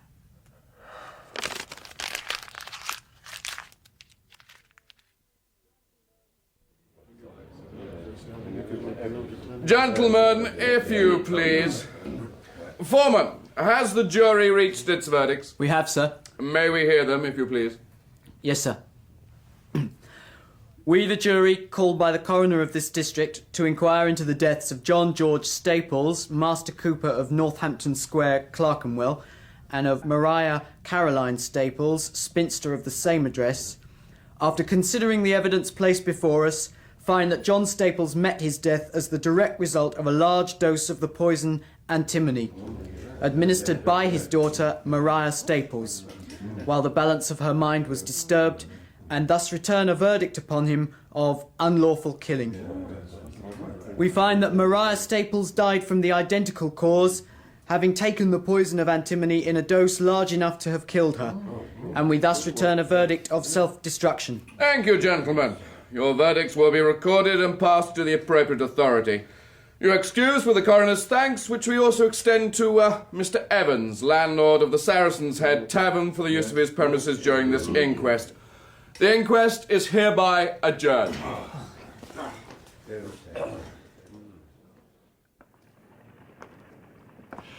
And that is the end of the chapter. Oh, I suppose it is, Mr. Morley. Yes. As I came here today, I passed through Northampton Square. Somehow my feet would not go another way. It is no more than should be expected, my friend. I noted, by the way, as I passed, that your friend Mr. Reed's printing shop is dark and shuttered. Yes. I fear I have been the cause of his having lost the patronage of the excellent Mrs. Gascoigne. In point of fact, I believe both Scriver and Davy Kern's defence are retired from the metropolis for the present. Oh, don't be delicate, Mr. Morley. You've warned them away, I'm sure of it. It was hinted that Birmingham, for instance, might prove greener pastures just at present. I observe that you are once more in uniform, Constable. Yes, I resumed it only today. And how do you find yourself in it, after all that's passed? Oh, much the same. The streets and the people in them have not altered greatly on account of my absence. Oh, there have been alterations, depend upon it, Constable. And it's your duty, as it is mine, to observe and be aware of them. And thus be better able to sweep away the drunkards and harlots and keep the rabble at bay, yeah? Well, I must own that since I've ventured that description of your duties, my opinion of the new police has altered somewhat for the better. Well, I'm happy to hear you say so, Mr. Morley. Which is not to say that the humble abilities of some of the old police can be entirely dispensed with. See, not all deaths, for instance, will be so easily explained as those of the tragic Miss Staples and her father. Oh, that is certainly true. You will know that there was a moment when I felt sure that John Staples' death would be laid upon my head. Most unlikely, from a detective point of view. No court could have sustained such an idea. But yet must I remind you that courts have been mistaken before and will be again? The more the need, then, for the new police to become able detectives. I have said so to Colonel Rowan and Mr. Main. Well, no doubt you are right, but I shall be content for the present to manage as best I can with the drunkards and harlots, who will surely be with us yet a while. Your words remind me, with no disrespect to the young lady in question, of the small commission you asked me of a few days ago, the matter of your former fellow prisoner. Yes. Yeah, a simple business. The young woman's debts did not amount to as much as £12, and they've been discharged, and she was released yesterday. Although released to what future I do not ask. Oh, nor do I, Mr. Morley. I only say that my experience of the girl's character does not lead me to despair on her account. The debts were paid anonymously, of course. Yes, as you directed. And as were my own. Come, Mr. Morley, will you not now tell me exactly how you secured my release? Nope. I do not feel myself at liberty to say. I suggest that you might ask the commissioners. Well, I shall certainly have an opportunity to do so. I am appointed to call at Whitehall Place in 2 days' time. You must make sure to remember, when you see them, that Mr. Morley of Bow Street most earnestly desired is compliments. I shall indeed, Mr. Morley. Good day, Constable Quinn. I trust we see you well. Quite well, thank you, sir. And we further trust you find yourself happily restored to your friends and colleagues. Or as happily as can be expected so soon after the recent tragedy, of which, I assure you, Mr. Main and myself were most distressed to hear. Indeed. Our condolences, Constable. Thank you again, gentlemen.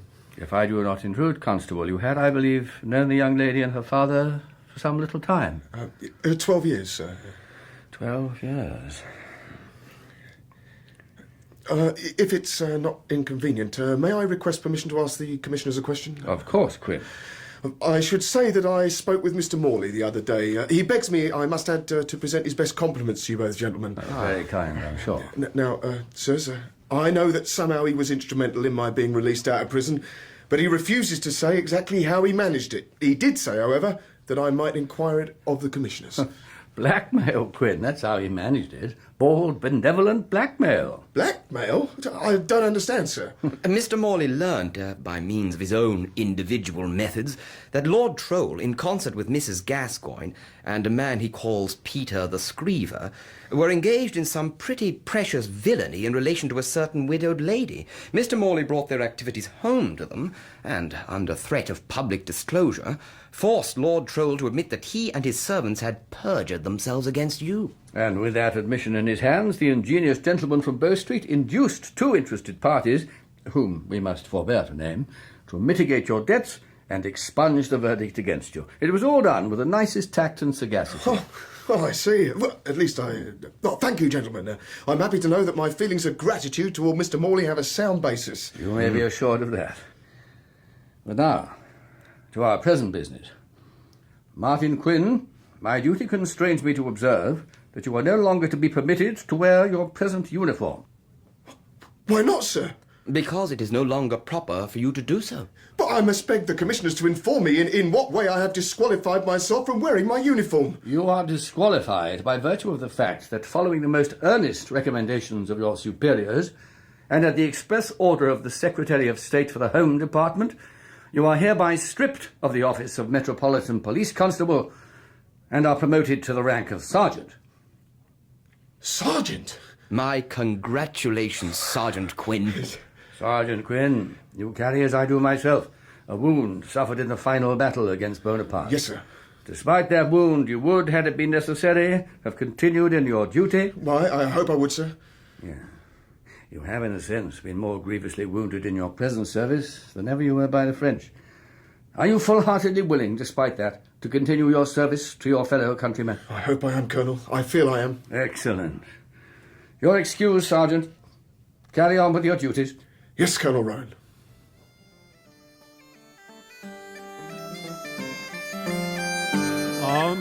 That was episode 6 of Peeler by Patrick Carroll, with Mick Ford as Martin Quinn and James Booth as Jeremiah Morley. Peter Jeffrey was Colonel Rowan, Killian McKenna Richard Main. Joanna Myers played Mariah Staples, and Ian Lindsay John Staples.